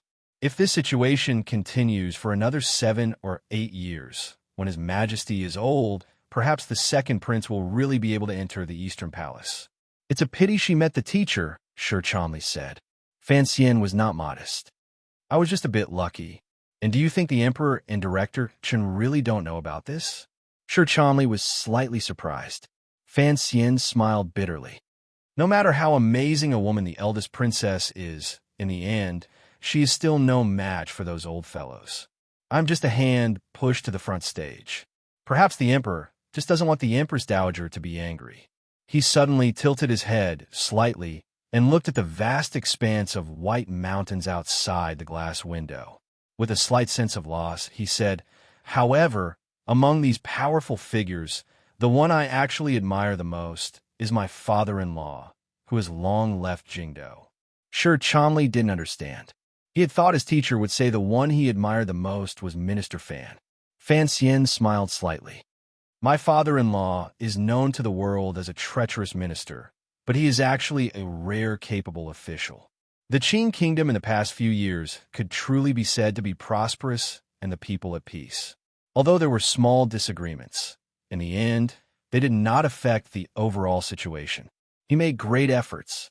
What I admire about my father-in-law is that he is very patient and very decisive. At the beginning, because of the eldest princess, Sigu Jian killed my second brother-in-law. My father-in-law immediately agreed to my marriage to Wan and stood without hesitation on the side of the Overwatch Council and my father. Don't forget, he and Director Chen's father have fought for many years in court. For him to make such an important decision and immediately make a plan, it is truly extraordinary. He then sighed and said, "Furthermore, my father-in-law holds the power of the Prime Minister in his hands, but he is not attached to it. Once he discovered that the Emperor had other thoughts, he immediately resigned. Although he lost the power in his hands, at the end of the day, his family is safe and his clan is peaceful." After Fan Xian's father-in-law, Prime Minister Lin Ruofu, retired, he had always lived out his retirement in Wuzhou. He was a wealthy man and often had correspondence with his family in Jingdo. It was said that he had been doing well recently. His health was even better than when he was in Jingdo. It is easy to understand others, but difficult to understand oneself. Fan Xian sighed and said, "Father-in-law knows people, knows oneself, knows the time, and knows the situation. There is truly too much for me to learn." Sir Cholmondeley's heart jumped slightly. He thought of how the court in Jingdo was still empty. It was only the officials of the Hall of Governmental Affairs who were helping with political affairs. In a small voice, he said, "Teacher, in the future, you will eventually become the Prime Minister of the court." Fan Xian laughed bitterly and scolded, "Don't test me. I have no interest, and I don't have the ability. How can governing a country be as simple as cooking a little fish? As for me, in the future, managing the Overwatch Council is where my interest lies. Managing the palace treasury is the Emperor's edict. I won't do anything else."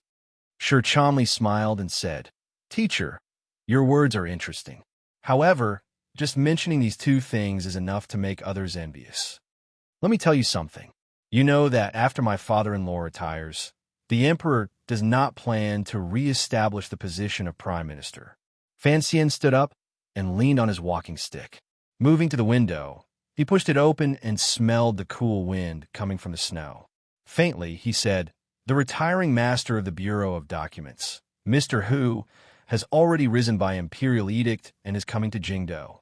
Sir Cholmondeley paled in shock. "Which Mr. Hu? How many others?" Fan Xian did not turn around.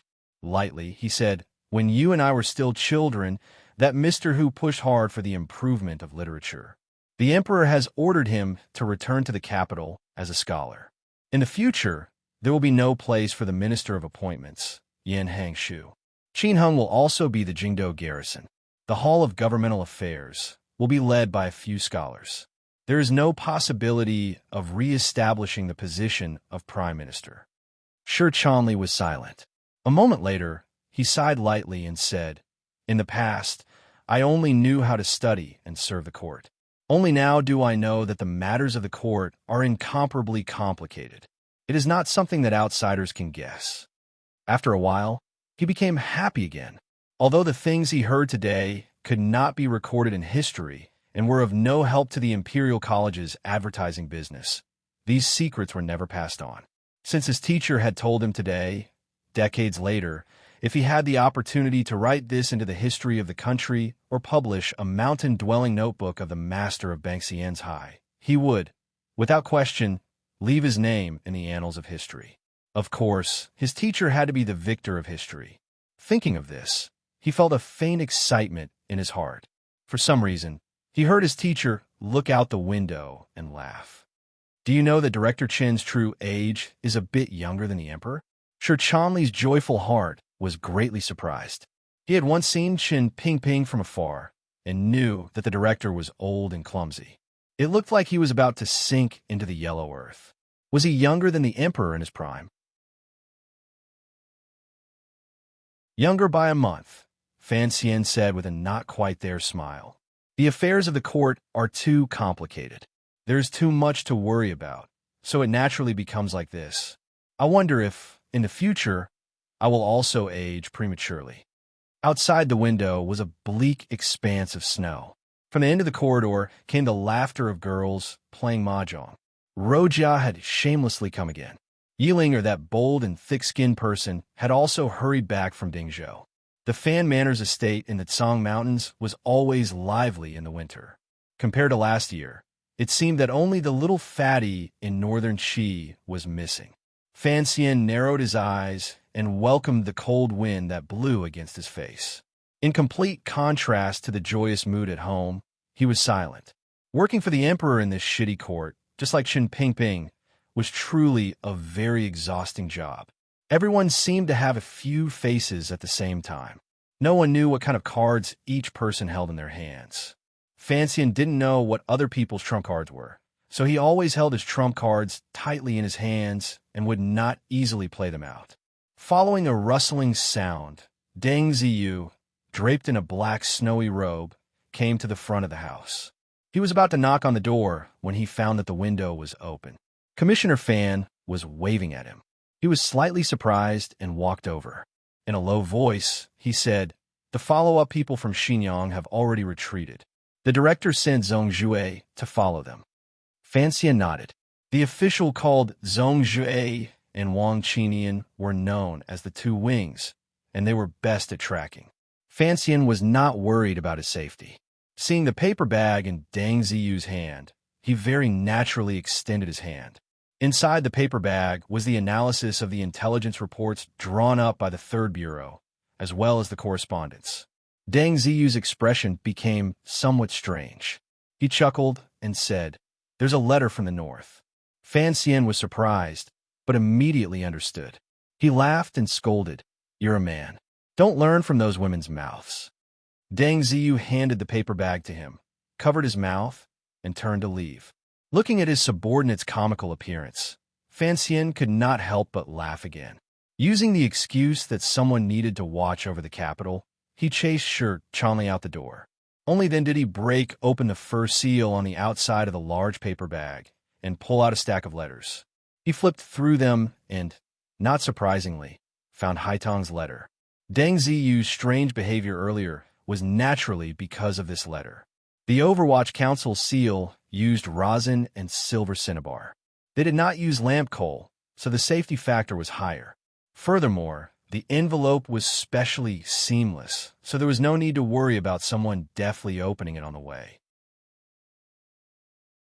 First, he read through the information from the Qinian unit in the capital, and then looked over the intelligence reports from the other places that the Third Bureau had presented.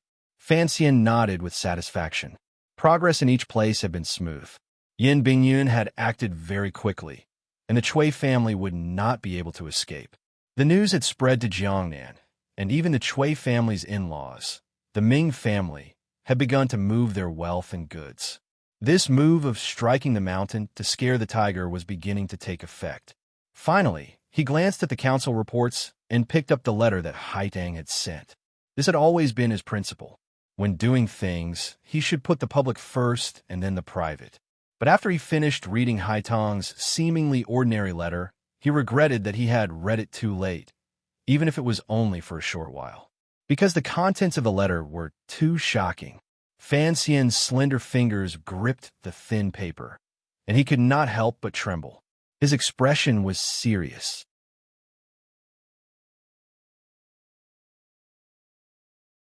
Chapter 322. The content of Haitang's letter was very simple. The words and sentences were not overflowing with ancient meaning. It was written in the light style of Fan Anji. The full text was copied below. Is Anji safe? I received the previous letter. Your country's postal route is indeed incomparably convenient. A month's journey took only 10 days. Counting back, you said it was the first snow in the capital when you wrote the letter. On that day, it had already snowed a few times in Shangjing, and it didn't stop. The weather was so cold that it was tiresome. I have a strange temperament. Others may easily get sleepy in spring and autumn, but I like to get sleepy in winter. It's just that the snow outside is heavy, and all the green is covered by the dull white. There are no beautiful scenery to entertain the eyes, no branches to break into rings, no flowers to get close to and smell. Although there are a few plum blossoms in the garden, the Qi Kingdom is colder this year than in the past. The few wax-red buds bloom miserably, and after being frozen by the ice and snow, they have no energy at all. I can't bring myself to admire them. The donkey you saw has already been sold. Don't worry, the little fellow is still helping to pull the millstone. In any case, there aren't many soybeans, and it only needs to make 50 revolutions a day. With the money from selling the donkey, I bought some bamboo charcoal. You said that if the room's ventilation isn't good, it's easy to get poisoned. So, I made a chimney according to the blueprints you sent. Needless to say, the air in the room is much better. The chicks have long grown up, but I'm still worried about them freezing, so I keep them in the house. Naturally, they don't smell good, but as you know, I have a servant now, so I clean and wash them every day. It's passable. Lord Wang came to the garden a few times and invited me to a meal. However, he said that he can't drink wine. After thinking about it, I rejected him. After all, you know that I like to watch people drink, and I especially like to watch people get drunk. Half a year ago, at the Pine House restaurant, I liked the little song you sang when you were drunk. It was the verdict from Story of the Stone, Leaving Yuqing. A few days ago, I sang it to my teacher, and he liked it very much. He said that Sister Qiao's life was pitiful, but there was something interesting about it that was worth pondering.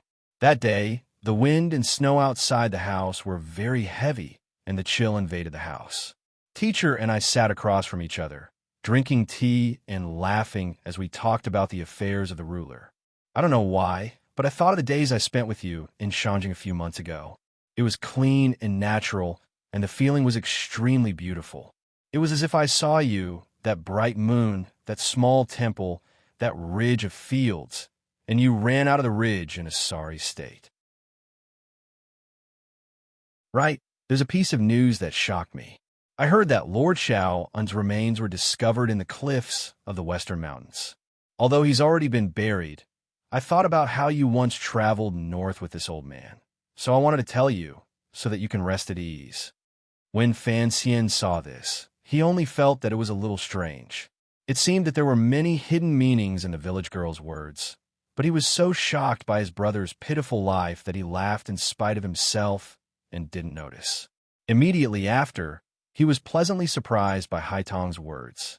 Was she really willing to pass on the heart of Tianyi Dao to him? Thus, he still hadn't guessed the true message that Haitang wanted to pass on, but he thought about it again. Finally, from the finding of Shaoan's body, he talking about him, and guessing riddles, he smelled an inauspicious feeling. Especially that line, Sister Qiao's life was pitiful, but it was interesting. He furrowed his brows and read it again. Finally, his gaze fell on the line, bright moon, small temple, and ridge of fields. The appearance of this line was rather abrupt and did not fit in with the rest of the text. This line was talking about the most embarrassing scene of Fan Xian's life. After he was drugged with an aphrodisiac, he tossed and turned pulling up his pants and running out of the small temple. At that time, frogs croaked and the field was wet. This should be what Haitang wanted to tell him. Running out of the field from the ridge of fields? Fan Xian furrowed his brows, and a thought flashed through his mind.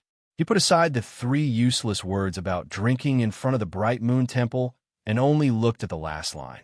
For Fan Xian, this kind of riddle seemed very simple. Running out of the field, it was naturally an ancient character. No, it was the character Yi, the leaf of the lotus leaf, the leaf of the lotus leaf. Yi Qingmei's leaf. Fan Xian's face was full of shock. His fingers holding the letter trembled slightly. Thinking of the secret words in the letter in his past, he immediately understood what Haitang wanted to tell him. Kui knew he was a descendant of the Yi family. He took a deep breath and rubbed his stiff cheeks, forcing himself to calm down. He didn't want this sudden news to throw his heart into chaos. The meaning in Haitang's letter was very clear. Since she had secretly sent him the message, it meant that Kui, who had already grasped the mystery of his past, already had a plan to release this information. That was why she was in such a rush to tell him and let him plan early. At this moment, there was no time to guess where the great grandmaster had gotten the ability to determine his relationship with the Yi family. The first question in front of Fan Xian was how he should face the upcoming situation. Judging from the time when Northern Qi released the news that he was a descendant of the Yi family, the rumors would grow wings and fly. At most, they would be a few days slower than the Overwatch Council's intelligence network. At the latest, within 10 days, presumably, the streets and alleys of Jingdo would begin to spread this news. Everyone would open their mouths wide behind his back to express their shock. Logically speaking, no one would be able to obtain any concrete evidence. No one could prove that Fan Xian was a descendant of a Yi family. At most, Northern Qi would just release a few rumors. But Fan Xian knew that rumors had great destructive power. Once something happened, people would purposely and extremely dig up some of the oddities after he entered the capital because of this rumor and gradually believe this truth. Furthermore, this was the truth. The human heart was a wondrous thing. Before someone thought of something, they would not connect Fan Xian to the Yi family for no reason. But once someone started it, this seed of suspicion would be planted in the heart and gradually take root and sprout. It would take over everything in the heart and turn a rumor into a universally acknowledged knowledge. It was just that no one dared to say it out loud. As for those people in the past, those in the palace, and those who had conflicts of interest with him, the fact that he was a descendant of the Yi family would certainly make them suddenly see the light. They would be the ones who believed this the most. Only, he didn't know how his past would be used by the other party. Fan Xian's lips were a bit dry. He turned around and picked up the teapot on the table and gulped down 2 mouthfuls. The tea had been added by Shi Chanli later, so it was a bit hot. It made him shiver. After a moment of shock, he viciously threw the teapot to the ground and cursed a few times. With a bang, the porcelain teapot fell to the ground and shattered. Porcelain shards flew in all directions. It wasn't that he hadn't thought about the day when his mysterious past would be exposed by someone. Furthermore, regarding this half of the Yi family, he was filled with anticipation. There would come a day when he would loudly say in front of the entire world that he was Yi Qingmei's son. But it shouldn't be like this. Before Fan Xian had any time to prepare his thoughts or take action, this shocking news would spread throughout Jingdo and bring him unpredictable danger and powerful shock. No one would know what would happen. Fan Xian hated this feeling of being passive. He was also slightly afraid that, for the first time, the situation had completely left his control. That was why he felt helpless and angry. His feet stepped over the broken porcelain shards and walked with a wooden expression to the open glass window. Looking at the cold snow and north wind outside, he was silent for a long time. He didn't know how many times he took a deep breath before he finally calmed down and began to prepare to face this sudden situation. At this moment, the servant girls who had heard the noise in his room hurried over. They were frightened by his unsightly expression and didn't dare to enter the room to tidy up. Fan Xian shook his head and waved his hand to signal for the servant girls to leave. He picked up the stack of letters again and prepared to destroy them all. As usual, he clasped his hands together and wanted to crush the letters into powder. Unexpectedly, the letters were rolled up, but they did not break. He was slightly startled, and a bitter smile rose to the corner of his lips. Haitang's letter had shocked him so much that he had forgotten the pitiful state of having no jinqi in his body. Going around the winding corridor, he came to the quietest room in the manor. Fan Xian didn't knock on the door. He pushed it open and entered. Although he had no jinqi, he had brute force. The doorpost gave a crisp crack and broke. Fei Jie, who was carefully mixing pills in the room, raised his somewhat tired face and looked at his student. He coughed and said, "What happened? Why are you so flustered?" Fan Xian looked at his teacher and said directly, "Sir, something big is going to happen." Fei Jie was startled. What could have caused this little monster to be so flustered? After Fan Xian told him the news that Haidang had risked her life to send, Fei Jie also immediately panicked. He rubbed his powder-covered hands and tangled his messy hair. He couldn't say anything for a while. Fan Xian looked at this scene and couldn't help but sigh to himself. He knew that coming to find his teacher in a moment of desperation was not a good idea. Fei Jie was a grandmaster when it came to refining poison to kill people, but when it came to making decisions and scheming against the enemy, that was not his strong point. I'll go down the mountain immediately. Master and disciple spoke at the same time. They looked at each other and immediately understood what the other meant. Fei Jie narrowed his brown eyes, which were full of murderous intent. "I'll go to Qinggarden. You go find the minister. We'll split up." Yes, when a situation developed like this, master and disciple thought of the two old foxes in the capital at the same time. Fan Xian bowed with a headache and turned to order his subordinates to arrange a carriage. Just as he was about to leave, Fei Jie suddenly said, "Don't be afraid." Fan Xian turned his head in shock. Fei Jie's voice was sharp. With a not-quite-there smile, he said sinisterly, "Don't be afraid, kid.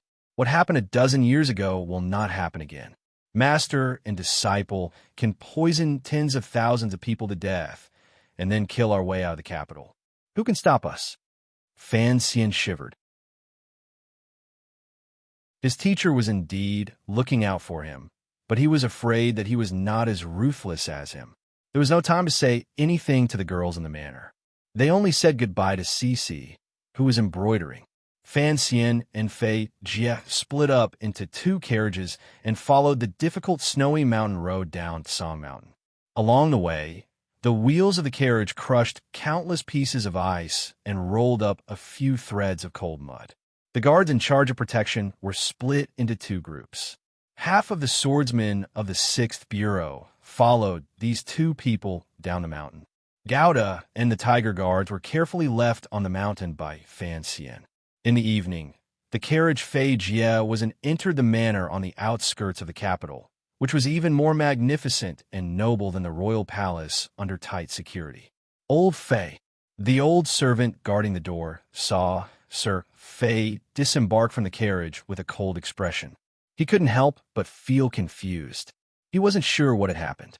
In a short while, the garden was brightly lit.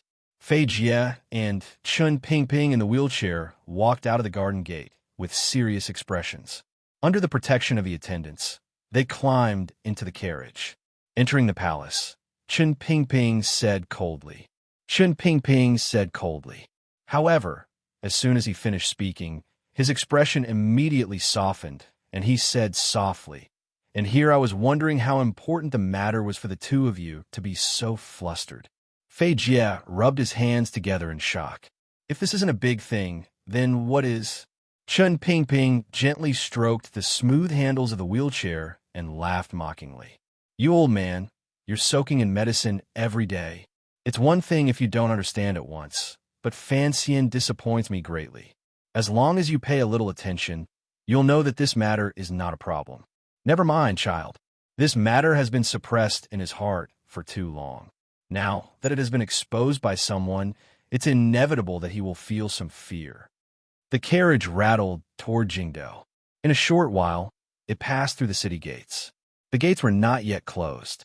Of course, even if they were closed, If the director of the Overwatch Council wanted to enter the capital, even the Qin family of the Jingdo garrison would not dare to stop him. When the carriage was about to reach the royal palace, Chen Pingping opened his eyes and lightly said, "This is not a bad thing. It is a good thing." Fate Jia shook his head. "I don't care. I'm going to go to the council and have the people of the 8th Bureau prepare." The sound of keys being unlocked came from the palace gates. Chen Pingping had the exclusive right to enter the palace at any time. His position was extraordinary. The old man tilted his head to listen to the familiar voice. Without expression, he said, "After the news reaches Jingdo, have them suppress it for a few days." At least this kind of superficial effort has to be put on for people to see. As for Fan Xian's past, there will come a day when it will be revealed. Now is the best time. In the study of Fan Manor, the Minister of Revenue of the Qing Kingdom, Fan Jian, was sipping on a sourberry as he looked at Fan Xian in front of him. A mocking smile appeared at the corner of his lips. "Finally, seeing you so anxious, I always thought your heart was made of ice." Fan Xian smiled bitterly. "Father, at this time, why are you still joking? When the news reaches Jingdo, what exactly should we do?" He looked into his father's eyes and was silent for a moment. Faintly, he said, "Since this matter has been hidden from the world for so many years, presumably there is someone who does not want me to appear." Fan Jian looked at his son with clear eyes and quietly said, "But the reality is that you have already appeared, and appeared very beautifully. In the end, your relationship with the Yi family cannot be hidden forever. If you want to choose a time to expose it, I believe that now is the best time."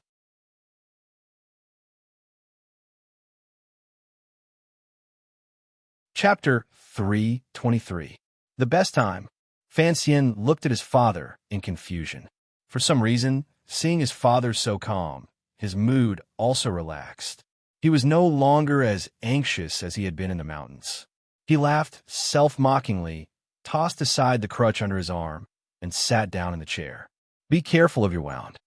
Fan Jian shook his head and said disapprovingly. Fan Xian smiled and gently rubbed the area below his chest.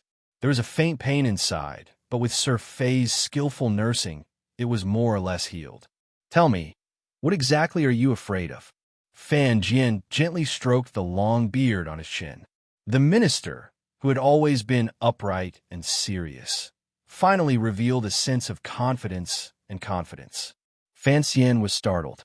He furrowed his brows and thought for a while. Only then did he realize that he had indeed panicked. What exactly was he afraid of? He sorted out his hidden worries in his heart and said sincerely, "If this news spreads, the discussions of the people under heaven will be unusually turbulent. If the palace knows of my past, who knows how it will be handled?" "Handled?" Fan Jian laughed coldly. "Do you think the palace still doesn't know of your past?" Fan Xian fell silent. He knew his father was right. The emperor knew better than anyone that he was a descendant of a Yi family. As for the Empress Dowager, looking at her expression at the winter solstice lamb banquet, he guessed that she had long known. It was just that this mother and son pair had hidden it from the world. They wanted to hide it from the world, but they can't hide it anymore. The development of things will always change, Fan Xian said calmly. Furthermore, if the Empress knows I am a descendant of the Yi family, what will she think? Based on what you said, there is an irreconcilable grudge between the Yi family and her. Fan Jian shook his head and said coldly, "There is no need to consider the Empress. This woman is the weakest empress in history. What you need to consider is whether or not the crown prince of the Eastern Palace will be persuaded by her to deal with you." The empress's family power had been completely wiped out by the Qing emperor a dozen years ago on the night Jingdo bled with blood. Fan Jian, who had never shown his power, had played the biggest role in it. Of course, he knew that the empress would not be able to make any moves. The crown prince. Fan Jian's lips curved into a faint smile. He's a smart man. With your current status and power, he only wants you to maintain balance. Why would he take the initiative to flirt with you because of what happened in the past? Fan Xian lowered his head slightly. A moment later, he said, "Where is the eldest princess?" Everyone under heaven knew that the Yi family's property had been taken by the Qing royal family and became the present palace treasury. Back then, when they forcibly seized the #1 merchant house in the world, they naturally used a very frightening excuse, such as treason. But now, there is suddenly a legendary orphan of the Yi family. Should they investigate the crimes of the past? Even if they didn't investigate, in the eyes of many people, the descendants of the Yi family were targets that the royal family had to eliminate. This was the rule of history, and no one could escape it. After the news that Fan Xian was a descendant of the Yi family spread, the eldest princess would certainly use this matter to make a big deal out of it, forcing the palace to respond accordingly. Tracing back to the matter of the Yi family's property being seized, according to the usual methods of the royal family, it would be good enough if Fan Xian wasn't secretly killed, let alone a meteoric rise. Of course, the other half of Fan Xian's past was also very strange, so he didn't have to worry about the mother and son in the palace trying to kill him. In fact, they wouldn't even see him as someone they needed to be wary of. But what annoyed him was that the world didn't know this truth. If the mother and son in the palace wanted to hide it from the world for a long time, they could only treat Fan Xian as a pure descendant of the Yi family. Under the pressure of public opinion, they could let Fan Xian and the palace treasury and even the Overwatch Council leave. For Fan Xian, who had already made countless enemies, losing the power in his hands was quite dangerous. The eldest princess? Fan Jian's face was expressionless. If she was smart enough, she would watch from the sidelines this time and not act. Why? Because of the emperor's intentions. Fan Xian was deep in thought, and he gradually understood what his father meant. Of course, the emperor was someone who knew of his past. Although he didn't know what the emperor would do in the future, at least for now, he had no intention of lifting the cloth on the table. After learning of this matter, presumably the emperor's reaction was the same as his. After the shock, he felt a glimmer of anger and madness. The emperor and Fan Xian were both people who liked to control everything, so it was a taboo for things like this to happen that were out of control. Thus, the emperor would certainly be very angry. His first thought would be to find the person who leaked the secret. If the eldest princess took this opportunity to attack Fan Xian on a large scale, the emperor would instead protect Fan Xian with great strength and distance himself from the eldest princess in his heart. Fan Jian faintly said, "You are now the commissioner of the Overwatch Council. Through the actions of this half a year, you have sufficient power in your hands. From Danzhou to Jingdou, regardless of whether it is me or Director Chun, everything we have done is to help you forge the foundation under your feet a bit more firmly. You are now a heavy stone. How can you be afraid of the cool breeze brushing against your face? Don't worry, those winds can no longer move you." Fan Xian was silent. He had other worries in his heart. Of course, there are also celestial winds in this world, Fan Jian mockingly said. What you are afraid of is nothing more than the attitude of the palace. However, the Empress Dowager and the Emperor both know of this matter. At most, they will temporarily give you the cold shoulder for a few days due to public opinion. In the end, how this matter develops will depend on the Emperor's attitude. In the end, this experienced and far-sighted Minister of Revenue said, "Through the assassination in the Hanging Temple, the Emperor believes deeply in your loyalty, so he will be partial to you. Right now, your injuries have not healed. The Emperor will always remember your contributions. At this time, your past has been exposed. The Emperor will do his best to think on your behalf. Regardless of whether it is the interests of the royal family, the Empress, the Crown Prince, or even the pressure of the eldest princess and Empress Dowager, compared to the sword you blocked for the Emperor, the two cancel each other out." Fan Jian smiled coldly. "Thus, this is the best opportunity. You know these things in the palace, even if I don't say it. Perhaps after a few years, the Emperor's fondness for you for saving the Emperor will fade, and you will no longer be able to use it. Exposing your past can only be done in a few days. Not earlier, not later." This was the best opportunity. Fan Xian savored the coldness in these words in his heart. A bitter smile rose to his face. "I'm just worried that this matter will bring trouble to my family. The Fan family took in the orphan of the Yi family. Although this was the emperor's arrangement, if things got out of hand, the emperor would certainly not admit to it. The Fan manor would be the unlucky ones. Fan Jian slowly closed his eyes. A gratified smile appeared at the corner of his lips. Slowly, he said, "Silly child. If even you cannot make a move, why would they make a move on me? If the court makes a move on me, does that not prove that you are a descendant of the Yi family?" Fan Xian's eyes widened. A moment later, he said, "You mean, no matter what the outside world says, we will not admit to it, even if we die?" "Of course." Fan Jian smiled. "Who can have proof?"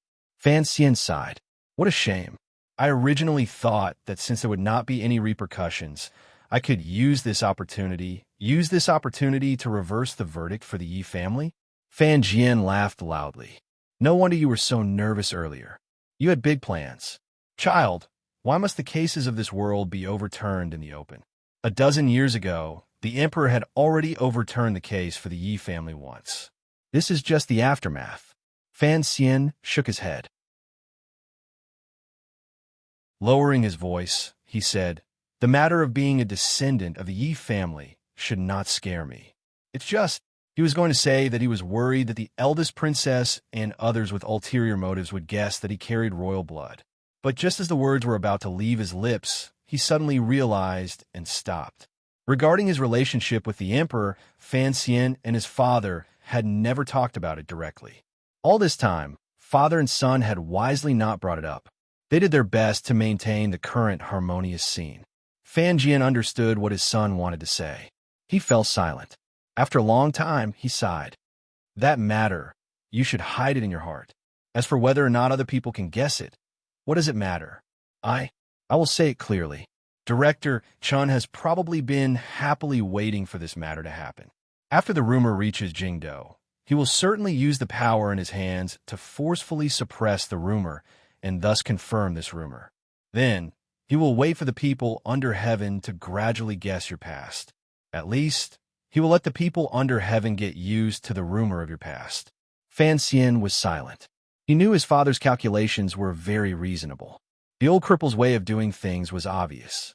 Forcefully suppressing the rumor of a descendant of the Yi family could make the people of the Qing kingdom believe this rumor. This was a very clever method.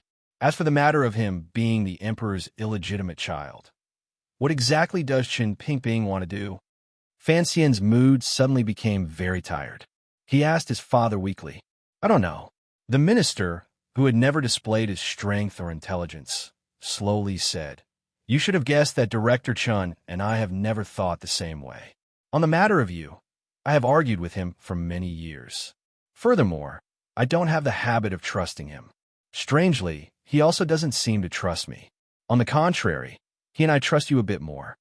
He glanced at his son and laughed self-mockingly.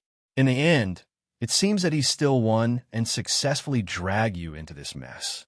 He continued lightly, "I even suspect that this matter was single-handedly done by him. Otherwise, how could the Northern Qi people know that Xiao Yezi is your mother?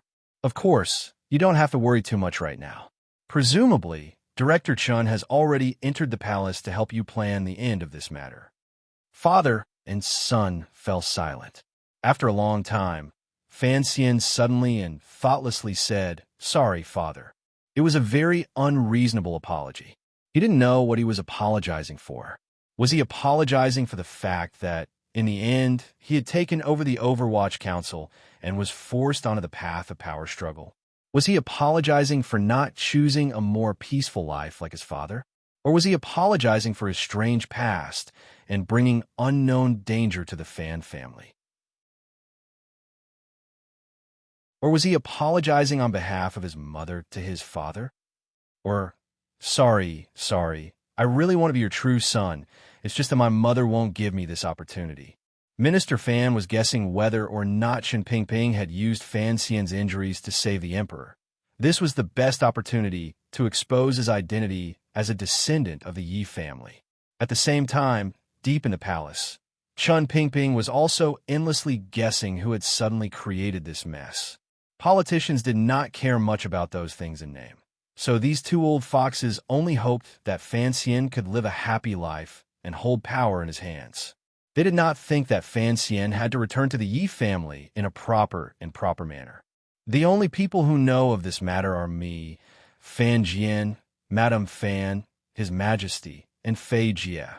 Chen Pingping sat in his wheelchair, and his dry and slightly sharp voice rang out in the royal study.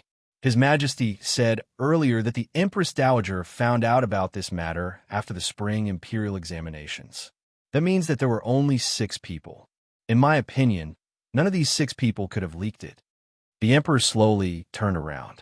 His usually clear eyes were burning with anger today. They were as sharp and vicious as an eagle's. None of them could have leaked it? Then how did the Northern Qi people find out? After the spring imperial examinations, Fan Xian's identity as the commissioner of the Overwatch Council was exposed. From then on, he became the most famous of the young officials of the Kingdom of Qing, especially since he was about to take control of the palace treasury. This kind of power was truly overwhelming. Normal people wouldn't have been able to guess anything, but the Empress Dowager deep in the palace had long been involved in the affairs of the state. She was used to seeing dark and filthy things, and her sense of politics was quite sharp. Under her forceful interrogation, the emperor finally admitted to his mother that Fan Xian was his illegitimate son. After the Empress Dowager recovered from her shock, she finally accepted this reality. After all, no matter how much she hated the witch of the past, there was always a degree of tolerance for the royal bloodline. Perhaps the Northern Qi people guessed it, Chen Pingping said to himself in a low voice, but he didn't know that he had guessed the answer closest to the truth. The emperor laughed coldly. What kind of person is Ku He? Does the imperial advisor of Northern Qi dare to come to a conclusion based on mere speculation? Chen Pingping was silent for a long time before saying, "The eldest princess is the most suspicious." If Fan Xian had been eavesdropping at this moment, he would certainly have yelled out in praise. What was this? This was the legendary great skill without work, great sound without sound, and running naked framing. The Empress Dowager knew that Fan Xian was a descendant of the Yi family, and the eldest princess was the Empress Dowager's most beloved daughter. She had once backhandedly sold Yin Bingyun to Northern Qi, and had also had private dealings with the Northern Qi aristocrat Zhuang Moan. She had private correspondence with the Northern Qi Empress Dowager, and her smuggling routes to Northern Qi had saved the people of Northern Qi who knew how much silver. Because of the transfer of the palace treasury, she hated Fan Xian to the bone. She had even begun to use assassinations, but she had failed. These were all facts that the emperor was well aware of. As long as one analyzed it carefully, one would find that the eldest princess had the highest possibility of knowing of this matter. She had the best way to pass the information through Northern Qi. Most importantly, she had the greatest motive. Chen Pingping's earlier words were also very particular. If he had vaguely and secretly pointed out that there was someone in the palace who had good relations with Northern Qi, and thus made the emperor think of his sister far away in Xinjiang, he would not have dared to be so rebellious and directly point out the eldest princess's name. The emperor would certainly have been a little suspicious of his intentions. Yet, for him to so directly and openly say the eldest princess's name, saying that she was the most suspicious, was the performance of a purely loyal official. He only cared about whether or not his opinion would be useful to the emperor, and did not care about whether or not it would cause the emperor to suspect him. This kind of performance, of course, greatly pleased the always shrewd emperor. The emperor fell silent, but his expression appeared somewhat ugly. After a moment, he said, "It looks like Yunrui does not know Fan Xian, does not know that in Ji is my flesh and blood." If the Empress Dowager had also told this matter to the eldest princess, then the eldest princess would certainly not have exposed Fan Xian's past, because that would no longer be targeting Fan Xian, but targeting the emperor. Chen Pingping nodded slightly. From the emperor's words, he knew that the emperor already believed that the eldest princess was the source of this rumor. After a moment, the emperor coldly said, "Wait for the news and see if Yunrui will send a letter." Fan Xian was a descendant of the Yi family. If the eldest princess sent a letter to the palace and used this as an opportunity to persuade the emperor to be wary of this matter, or to directly persuade his brother to kill Fan Xian and destroy the Fan family. Then the emperor would truly look lightly on the relationship between brother and sister. What should we do next? Qin Pingping coughed. Because he had entered the palace in a hurry, his grizzled hair had not been tied up too tightly. It was a bit disheveled and made him appear even older. The emperor glanced at him and suddenly smiled bitterly and sighed. This life of mine can be considered glorious. Who would have thought that in my prime, I would become a true loner? Other than you and Brother Jian, I can't find anyone I can completely trust. Qin Pingping was slightly startled and was about to say something when the emperor sighed and waved his hand. Do you remember what reason the Empress Dowager used to expropriate the Yi family? Rebellion. Yes, the emperor expressionlessly said. Back then, the two of you also approved of this suggestion. After all, the things Xiao Yezi left behind could not be messed up or let go. After she left, only the royal family had the power to collect them and protect the Yi family's businesses to continue operating. Correct, Qin Pingping calmly said. At the time, I thought that since she was already gone, she probably wouldn't mind if I put a crime on her. I didn't think that 17 years later, it would become somewhat troublesome. The emperor coldly said, What's so troublesome about it? The edict came from my mouth. If I rehabilitate the Yi family, who in the world would dare to make irresponsible remarks? You can't. Qin Pingping's resolute and decisive reply seemed to have exceeded the emperor's expectations. Your Majesty feels pity for that child, but this matter must not be done. After all, your Majesty must consider the feelings of the elderly. The old cripple's heart was like a mirror. Although the emperor's move had no name, it was the last test. The emperor knew he was talking about the Empress Dowager. After thinking for a while, he nodded and said, It looks like you already have a plan in mind. Qin Pingping smiled bitterly and replied, This matter happened suddenly, and your Majesty did not have an edict, so there was no plan prepared. The meaning of these words was clear. The emperor had always wanted Fan Xian's past to remain hidden. Of course, the council had not thought of this matter. His tone changed, and he continued, However, it is not a big problem. If there is a letter from Xinyang, ask your Majesty to severely reprimand them. Your Majesty will also warn a few princes. As for Fan Xian's side, make him refuse to admit it no matter what. Even if the officials are suspicious, presumably no one would dare to submit any memorials based on baseless rumors. And Ji will inevitably feel awkward. How will he conduct himself in court? In the next year, he will have to go far away to Jiangnan on official business. He can coincidentally avoid this discussion. Qin Pingping smiled in a small voice. Your Majesty, although this matter is troublesome, now that it has exploded, the timing is not bad. Have Fan Xian far away from important places in Jingdou. If this drags on for 2 years, the matter will naturally fade away. Can it fade away? The emperor narrowed his eyes and asked. Sea Lily is on Lujing River. People say she is the descendant of some prince. It has been passed on. Other than making the pleasure boats business a little better, there are no major problems. As for Fan Xian's past, Qin Pingping sighed. Let the world have one more piece of harmless gossip. The emperor thought deeply for a long time and then made a sound of agreement through his nose. The newspapers can also use this matter to make some splendor, Qin Pingping continued. The emperor also smiled. However, we have to guard against that matter. Qin Pingping glanced at the emperor and spoke with a glimmer of sorrow. As for the empress, I will have my mother appear. The emperor nodded and sighed. If I can't give him a title, I've already let down this son of mine. Half a month later, a piece of news began to spread through the streets and alleys of Jingdou. The news said that the currently popular Sir Fan Jr. in court, the commissioner of the Overwatch Council, was actually the descendant of the old Yi family. It had been nearly 20 years since the Yi family had been sealed off for treason. Unexpectedly, there were still descendants, and it was the Sir Fan Jr. that the people of Jingdou loved to talk about. After this rumor shocked the people of Jingdou, they began to become excited. They all whispered to each other and spread this gossip. In less than 2 days, the entire Jingdo knew of this rumor. If this rumor was true, then the Fan Manor, which was harboring a court criminal, was in for a bloody misfortune.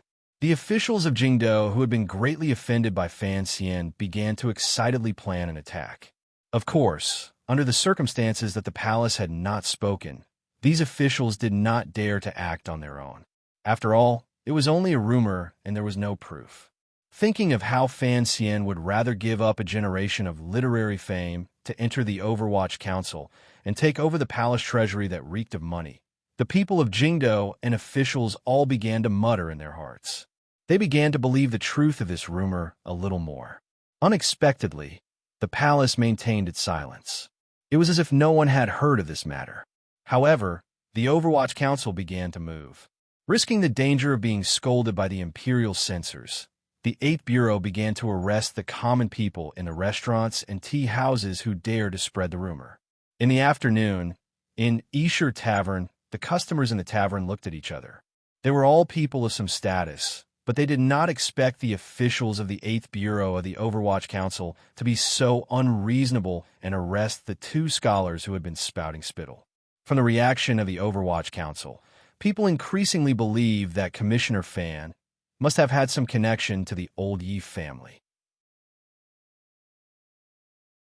Inside the Overwatch Council, Chun Ping, with a wool blanket on his knees, lifted a corner of the black curtain and looked at the silent people walking on the street. A strange smile rose to the corners of his lips. "I know who your mother is, but I don't know who your father is. What are you afraid of? My book friend Ryu is so cute.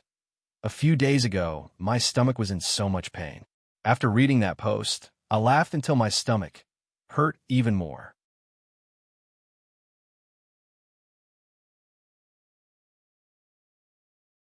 Chapter 324. After the officials of the 8th Bureau of the Overwatch Council took the 2 scholars away, Esher Tavern became much quieter. But the wine made the scholars brave, and not long after, they began to talk noisily again. What they talked about was nothing more than the rumors about Commissioner Fan's past. The Yi family was guilty of treason. After the mysterious mistress passed away, all the family property was taken into the palace treasury, someone said worriedly. If young Sir Fan really is that mistress's orphan, I think this is going to be troublesome. Treason? Then why did the shopkeepers of Qingyu Hall keep him so white and fat? A scholar with thick eyebrows said mockingly, "I think the imperial court took advantage of the time when there were no widows and orphans to forcibly seize the family property. Now that the Yi family suddenly has an heir, I think the imperial court will panic." Panic? Didn't His Majesty want Commissioner Fan to manage the palace treasury? The palace treasury belongs to his family. How can he manage it? The palace treasury? Another snorted. "I think Commissioner Fan is going to be out of luck soon."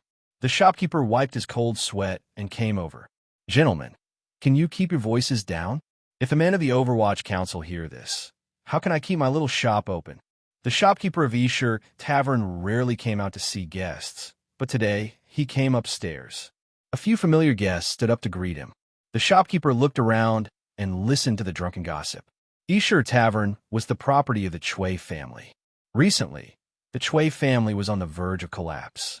Suddenly hearing the rumors about their enemy, Commissioner Fan's past, the Chui family couldn't help but be secretly delighted. They watched the situation develop. The young man who claimed that the court had seized the Yi family property was indeed bold after drinking. He laughed and said, "Shopkeeper, what are you afraid of? Can the Overwatch Council really shut the mouths of the world? Even if they dare, His Majesty won't allow it. Look at those people who were brought back to the Overwatch Council yesterday. Didn't they come back safe and sound today? It's just a small talk. It's not like they broke the law." The man next to him still looked worried. "Commissioner Fan, this is not going to be easy. If he really is a descendant of the Yi family, his career will probably end here." In reality, these words were not completely said. After all, they were not officials and were in a restaurant in broad daylight. No one dared to speak the true judgment in their hearts. In these people's hearts, they thought that after the court learned of Fan Xian's past, they would first take away his position, and secondly, they would probably take away his life. What about Fan Manor? The man then sighed and said, Minister Fan has managed the Ministry of Revenue these years and is a famous and capable official. Is his family going to be ruined because of his romantic debts? After the rumor entered the capital, other than speculations about Fan Xian's past, the thing that the people of Jingdo talked about the most was the Minister of Revenue, Fan Jian.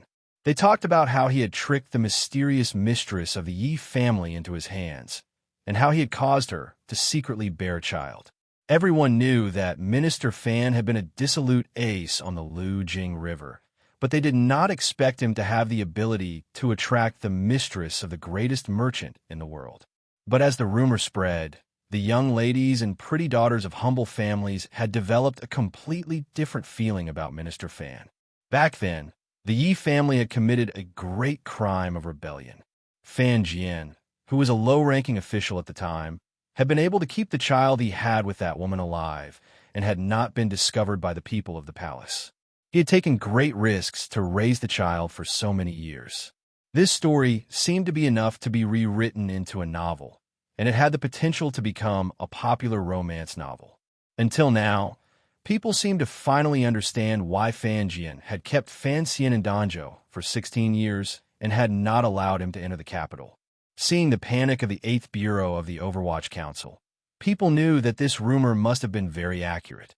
But with the Emperor in power, Commissioner Fan was not Shen Pingping. He could not cover the sky with one hand, and he did not dare to invite all the chatty people of the capital to the 8th Bureau for tea. In the end, he could only watch in shock as the matter gradually spread. For example, the people who had been arrested yesterday had been released today. This was clear proof. As a result, people no longer resented the young Commissioner Fan for doing something so taboo as sealing the way of speech. Instead, they felt a trace of sympathy for this young official, whose future was uncertain and life and death uncertain. After all, Fan Xian had gained a very good reputation in the kingdom of Qing over the past 2 years. Regardless of whether it was inside or outside the city, he had won a lot of face for the court.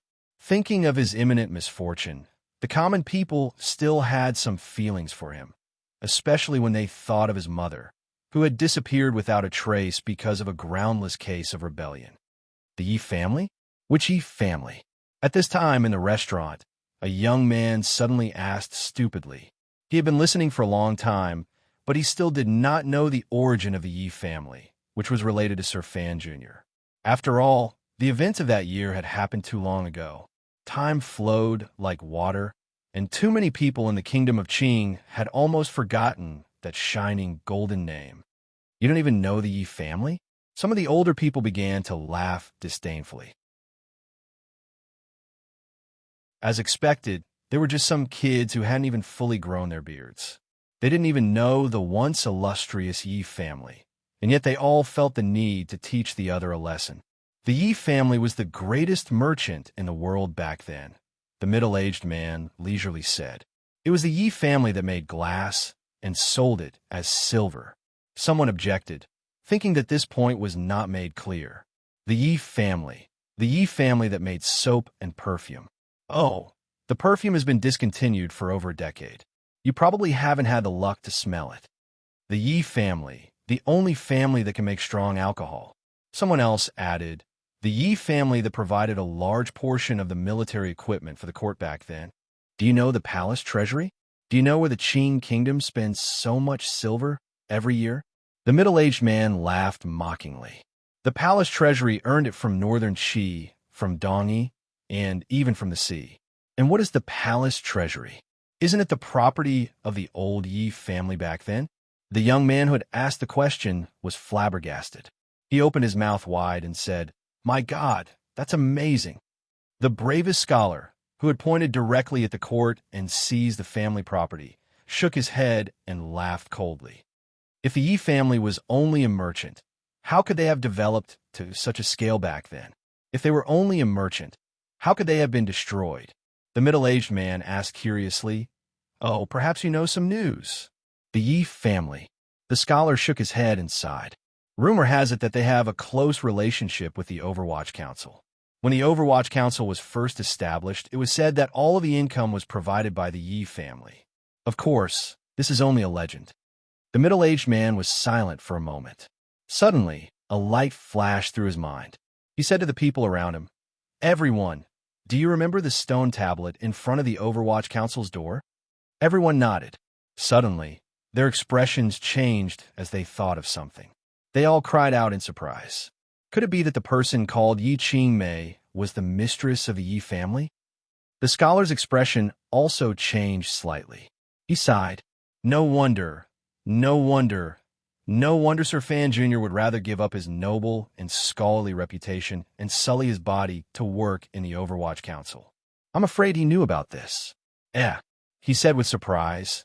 Sir Fan Jr. was secretly the commissioner of the Overwatch Council. This matter has always been strange. Did Director Chen already know? Before he finished speaking, the middle-aged man had already hurriedly shoved a wine cup to the side of his mouth, blocking his next words.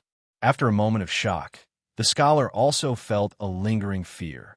The people of the Qing Kingdom were simple and straightforward. The common people and scholars were not afraid of the officials, nor were they afraid of Sir Fan Jr. Otherwise, they would not dare to gossip about him in the restaurant. Only the old man in the wheelchair was feared by everyone like a ghost. They did not dare to talk too much about him. The restaurant finally became truly quiet. Everyone began to drink and eat. After an indeterminable amount of time, they suddenly heard a surprised voice coming from the corner. Everyone was startled and turned their heads to look. They found that it was the young man who did not know the glorious history of the Yi family. They saw him stand up with incomparable excitement. He danced with joy and said, "I remember the Yi family. I remember. The Yi family that was the second in command." Everyone laughed and paid him no more attention. For most of the common people of the Qing Kingdom, the Yi family had already become a name in a pile of old papers. No one would purposely preserve its existence in their memories. Even the people in the restaurant of Yishir Tavern, if this had happened 2 days ago, perhaps would not have remembered the many changes that the Yi family had brought to the Qing Kingdom. But after the rumor that Commissioner Fan was a descendant of the Yi family entered the capital, everyone talked about it too much. Only then did it gradually awaken their dormant memories. Only then did they begin to remember the Qing Kingdom after the Yi family appeared. It seemed that the Qing Kingdom before the Yi family appeared was far too different. Perhaps it was just a young lady of a manor beginning to miss the smell of perfume. Perhaps it was just a guard at the city gate remembering the wonders of soap as he bathed. Perhaps it was just a soldier staring at the crossbow in his hand in a daze. Perhaps it was a merchant in Shangjing in the north carefully cleaning a glass horse with a silk cloth. Perhaps it was a poet gulping down strong alcohol and feeling endless joy in his heart. Perhaps it was the old man from the Overwatch Council lifting the black cloth to look at everything in the world. Perhaps it was just a young man remembering the first firecracker he set off as a child. In any case, because of the rumors regarding Fan Xian's past, people began to think of the Yi family for one reason or another. Fan Xian walked out the door and welcomed the rare warmth of the winter sun. He stretched lazily, and a refreshing smile rose to his face. Because of this matter, it was not convenient for him to return to Song Mountain. Following his father's wishes, everyone in Fan Manor pretended that nothing had happened. They watched everything indifferently and welcomed the whispers of the people around them. Deng Ziyu walked over and handed him today's council reports, as well as the private reports from the Qinian unit. Fan Xian read through them in the sunlight and asked, "Regarding that rumor, are there any movement from the officials in the capital?" Deng Ziyu peeked at the calm face of the commissioner out of the corner of his eye and felt great admiration for him. Such a big thing had happened, yet he was still able to keep his composure. Was he not afraid that the palace would immediately send people to arrest him? He did not know of Fan Xian's anxious appearance on Song Mountain, so he couldn't help but think even more highly of him. When they first heard this rumor, Deng Ziyu and all the officials in the Overwatch Council and the common people were equally shocked and incredulous. But after thinking about it for a while, they realized that although there was no evidence for this rumor, When compared to Fan Xian's actions after entering the capital, it was very believable. If he was not a descendant of the Yi family, why would the director love the commissioner so much? If he was not a descendant of the Yi family, why would Minister Fan make such a plan to have his own son take over the palace treasury? There's been no big movement. Deng Ziyu was blinded by the sunlight in the garden and woke up from his daze. After apologizing, he said, "The news from the various manors is very clear. The Imperial Censorate has already secretly contacted them, but last time they suffered a big loss, so this time they seem to be more cautious. Instead, in the other departments, some officials have begun to stir. But rumors are rumors, after all. Without concrete evidence, they don't dare write anything to say. Everything is still in the dark." Fan Xian asked, "Is it the Eastern Palace?" Deng Ziyu shook his head. The officials who are on good terms with the Eastern Palace are still observing. But yesterday, a few officials' wives entered the palace to see the Empress. After they returned, the officials also met in private. As for what they said, no one knows. The Empress? Fan Xian furrowed his brows and sighed. He didn't even have time to find trouble with the Empress. Were they going to come to him of their own accord? The Empress would naturally fly into a rage, but what would the Empress Dowager think? It was only now that he realized that the power he could use, other than Uncle Wu Zhu and that final trump card, was not very secure. In this situation, even if he relied on the Emperor's trust in him and Qin Pingping and his father's plan to safely get through this, what about in the future? The situation had to be controlled in his own hands. Only then could he be at ease. In Hongguang Palace, the Empress sat by the Empress Dowager's bed with a face full of tears. She held the old woman's hand in her hand and said pitifully, "Aunt, you have to make a decision for me." The Empress Dowager sighed and said, "How can I make this decision?" The Empress gritted her teeth and said, "Usually, I have always looked at Fan Xian with fear and trepidation. Now, I finally know that he is that witch's son. The Emperor is so cruel to hide it from me for so long. That which has a descendant." The Empress Dowager stroked the Empress's messy hair and comfortingly said, "It has already happened so long ago. What is there to be worried about? You've also seen that brat. It's impossible for His Majesty to give him any title. You keep fighting, but what can you fight for?" Hongguang Palace was completely silent. Other than old eunuch Hong standing guard at the door, as if he was asleep, all of the eunuchs and serving girls were far away from the palace. Worry about it? The Empress was about to cry. The wrinkles at the corners of her eyes appeared. "Aunt, have you forgotten my father? He is your brother." Although the Emperor has always refused to say, how can we not guess the reason? Isn't it because of the matter of killing that which back then? He has always held a grudge. Hearing the Empress say this, the Empress Dowager's face immediately darkened.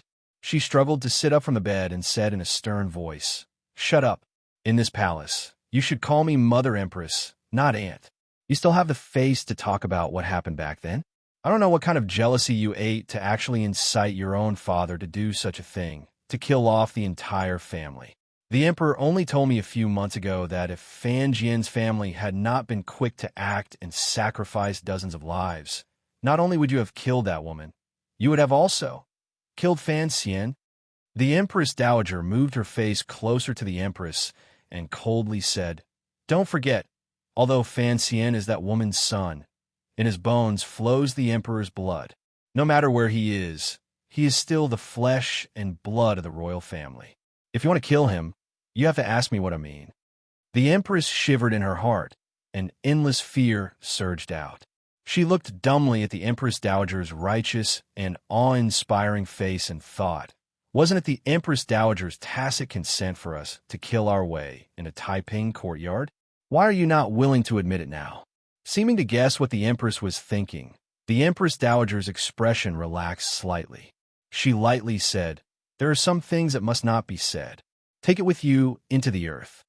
The Empress Dowager's eyes filled with anger.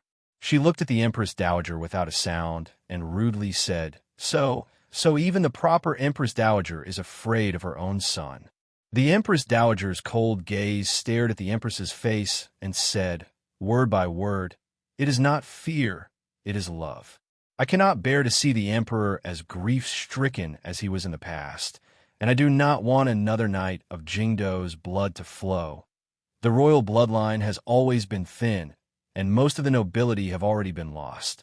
They cannot endure such torment again. The empress sat in a daze for a moment. Suddenly, she giggled crazily. Cannot endure torment? My pitiful father, your pitiful brother, died for nothing? Fan Xian is the son of the Yi witch, and the court is not giving an explanation? Are they just going to let the court and the people discuss it? Was the Yi family? The Yi family's crime is treason. Are you not worried that the royal family's face will be completely lost? The Empress Dowager slowly said, You are tired. Go rest. As for Fan Xian, who said he was Lady Ye's son, I don't believe it at all. As for the ignorant people of the world, if they want to say it, they can say it. The Empress finally gave up. Her hands gripped her handkerchief tightly inside the sleeves of her dress. Forcing herself to stand, she bowed to the Empress Dowager and turned to walk out of Hongguang Palace. Just as she was about to reach the palace door, the Empress Dowager's cold voice rang out. I heard that recently, the wives of officials have often come to visit your palace. It is almost the new year, and there are more matters in the palace. You are the mother of the country who controls the 6 palaces. Don't always worry about matters outside the palace. That is all. Go. The Empress turned around and bowed again. With a cold smile at the corners of her lips, she bid farewell and left. Go watch her. Her temper has become more and more strange these years. The Empress Dowager sat on the bed. Her trembling hands barely managed to gather the silver strands in her hair. She ordered old eunuch Hong in front of her. Don't let these things bother the emperor.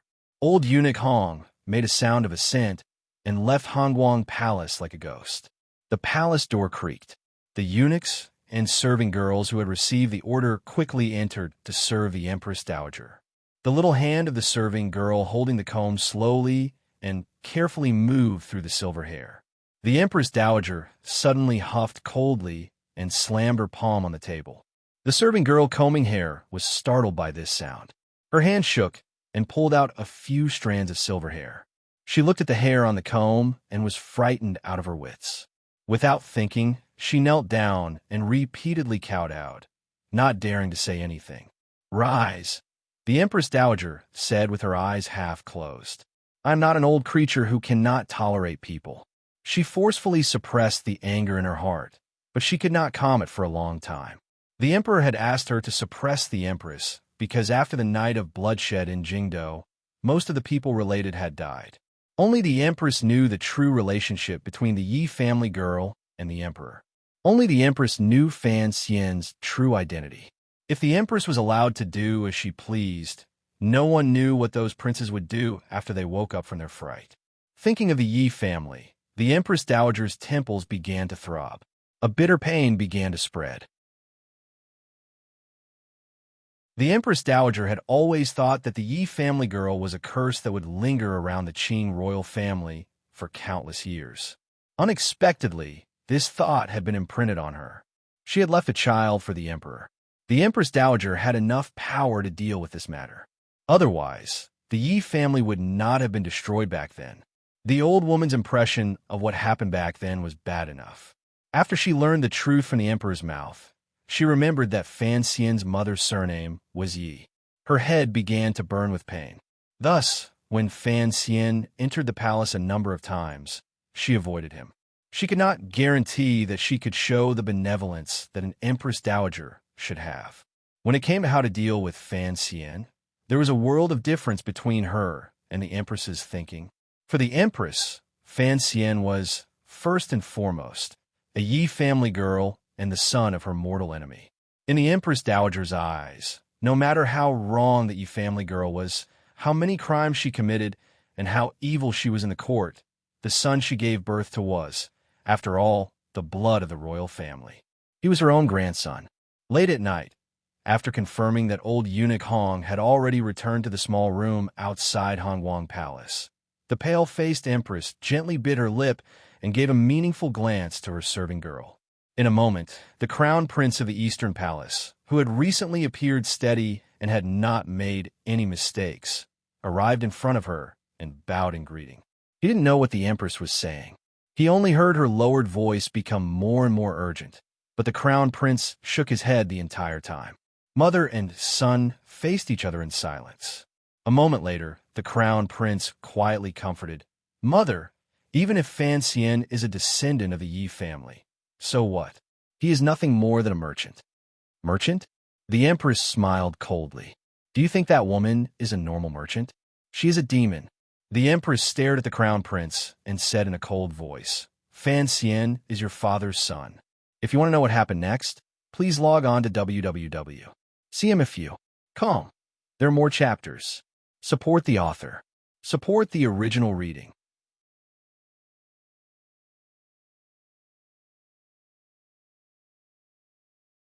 Chapter 325. Late at night, the palace was dangerously peaceful. Hearing the Empress's words, the Crown Prince almost fell to the ground. His face was full of shock. He stuttered, "Mother, what nonsense are you talking about?" The Empress's expression kept changing. After a long silence, she said quietly, "Fan Xian is the bastard child of your father and the Yi family's witch." The Crown Prince shook his head, unable to accept this sudden situation. He shook his head for so long that he felt dizzy. Only then did he sit back down on the bed and mumble, "How is this possible? How is this possible?" Thinking that he had a younger brother who had been wandering among the people since he was young, the Crown Prince felt that life was truly wonderful. Furthermore, this younger brother was often seen in the capital. His reputation was even greater than his own, and the power in his hands seemed to be no less than his own. He unconsciously jumped up, perhaps to comfort himself, or perhaps to relieve his stress. He laughed foolishly. "So, I have a younger brother like this." The Empress looked at her son as if she were looking at an idiot. The Crown Prince's face heated up. Embarrassed, he lowered his voice and roared, "So what? My relationship with him has always been good. Furthermore, his background is not proper, and he can never enter the palace. He is no threat to me." "No threat to you, Your Highness?" The Empress laughed coldly. "Don't forget, his mother's death is inextricably linked to your poor mother. Do you think he would just watch you sit on the throne? Even if he is magnanimous enough not to seek revenge, is he not afraid that you will deal with him after you take the throne? Fan Xian, even if it is to protect himself, he will not let you take the throne." The Empress' voice was like a curse in the palace. "So, Goner, you must be prepared. Of course, you cannot spread such critical information.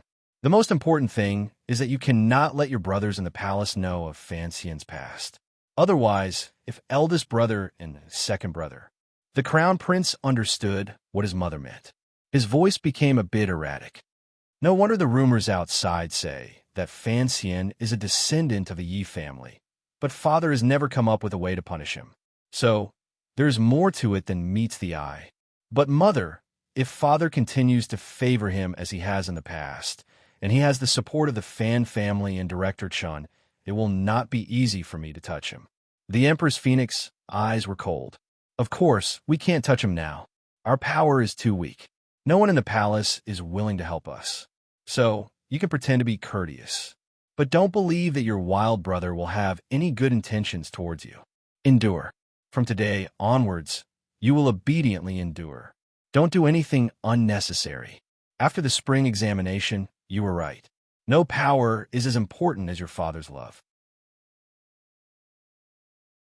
As long as the Emperor still trusts you, Fan Xian won't dare to do anything. As long as we endure until the future, there will be a way. The Crown Prince was speechless, but he didn't agree with his mother's thoughts. The sky brightened. In the porridge shop, the people gossiping about the Fan Manor and the Yi family continued. The first bureau of the Overwatch Council, which monitored the movements of the officials, was on guard. Everyone in the Fan Manor pretended to be calm amidst their fear. The Emperor had a headache, and so did the Empress Dowager. Minister Fan arrived early at the Ministry of Revenue Yamen. His expression was the same as yesterday, and he talked cheerfully and wittily. There was nothing strange. Chen Pingping did not return to Qinggarden. He stayed in the Overwatch Council and watched everything that happened in Jingdo with his slightly muddy eyes. The sound of sweeping came from the street. Fan Xian had followed Sir Fei's prescription and was taking his medicine on time. In his hands, he held the nameless martial secret in a daze. He had long finished practicing the first volume, but he still hadn't found a way to practice the second volume. Particularly now that his Jinshi had completely dissipated and his meridians were riddled with holes, he didn't dare to follow the description of the second volume to forcefully move his Jinshi. As for the matter of his past, Fan Xian's state of mind had already calmed down. The sky was going to rain. His mother was not married and had a child out of wedlock. Let her be. In any case, this matter was not his responsibility. If the palace's fear of his mother was so strong that they wouldn't even allow him, the transmigrator Fu Qinggan, to stay, then why should he care? At the worst, it would just be a battle. If, when the Emperor's orders came, he could not command the Overwatch Council and Qinian unit, and he had no more Jinshi, and things had reached the most dangerous stage, then don't blame him for listening to his teacher's wishes and going against his mother's wishes. He began to spray poison on mosquitoes and use poison to open up a bloody path. He used a large knife to chop ants and a heavy sniper rifle to take down a few grandmasters. Yi Luyun was not in the capital, and it was difficult for the army to exert its strength against a small number of people. He couldn't imagine who could keep such a strange combination. At this moment, Fan Xian's heart actually calmed down.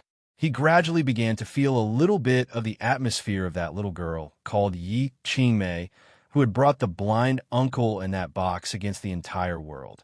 He was a little nervous and a little excited. Of course, it would be best if it didn't develop to this stage. After all, he still had to consider the interests of the Fan Manor, the safety of his father, sister, and wife, as well as the life and death of many people who were on good terms with him. When a map was drawn, the dagger was revealed. It was only the last move. To be able to maintain the current stability was Fan Xian's most urgent need. There were still many things he hadn't done, and those things had to rely on his current power and position. For the next 2 days, no one came to visit the Fan Manor. Even the people who were closest to the Fan family wouldn't choose to come at such a time when the wind and waves were at its peak. What was strange was that King Jing didn't come either. According to the secret report from the Qinian unit, the Gardener Prince, for some unknown reason, threw away his hoe and bucket of manure. He only leaned against the railing in his manor and drank. Old tears streamed down his face as if he was feeling something. The officials who were on good terms with Fan Xian, including Xian Chuwu, Ren Xiao, and the other junior ministers, were all watching carefully. They were waiting to see how the court would react to this rumor. No one dared to make any statements at this time. In the palace, Lady Ning was wearing a well-fitting dress. Under the warm winter sun, she was walking in circles around the withered tree. This was a habit she had developed for many years. This female prisoner of Dongyi in the past was now a noble in the palace. She was never idle. After walking around for a long time, the great prince, who was standing quietly to the side, finally couldn't take it anymore. He sighed and said, "Mother, what exactly is the matter?" The princes had their own manners outside the palace. Furthermore, the great prince had become the first prince among the princes because of his achievements on the Western expedition. Naturally, he could no longer live in the palace.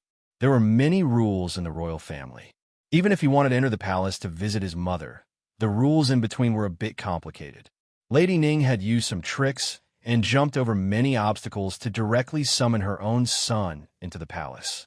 However, she had been walking around the tree in a daze the entire time. The great prince knew that his mother must have something important to tell him. Otherwise, she wouldn't have broken the rules in such an eye-catching manner. However, he wondered if it had something to do with the most recent rumor. "Have you heard about Fan Xian's past?" Lady Ning finally stopped. She pulled out a plain handkerchief from her wrist and carelessly wiped the sweat from her forehead. Her expression was solemn. The great prince thought to himself that it was indeed this matter. He respectfully handed a cup of warm tea to her hand and nodded his head in response. "I know about this matter. However, it happened suddenly and there is no proof. Looking at the intentions of father, Empress Dowager, and grandmother, they would definitely not believe these lowly people's rumors. I also don't believe it. Lady Ning looked at her son and smiled coldly. You don't believe it?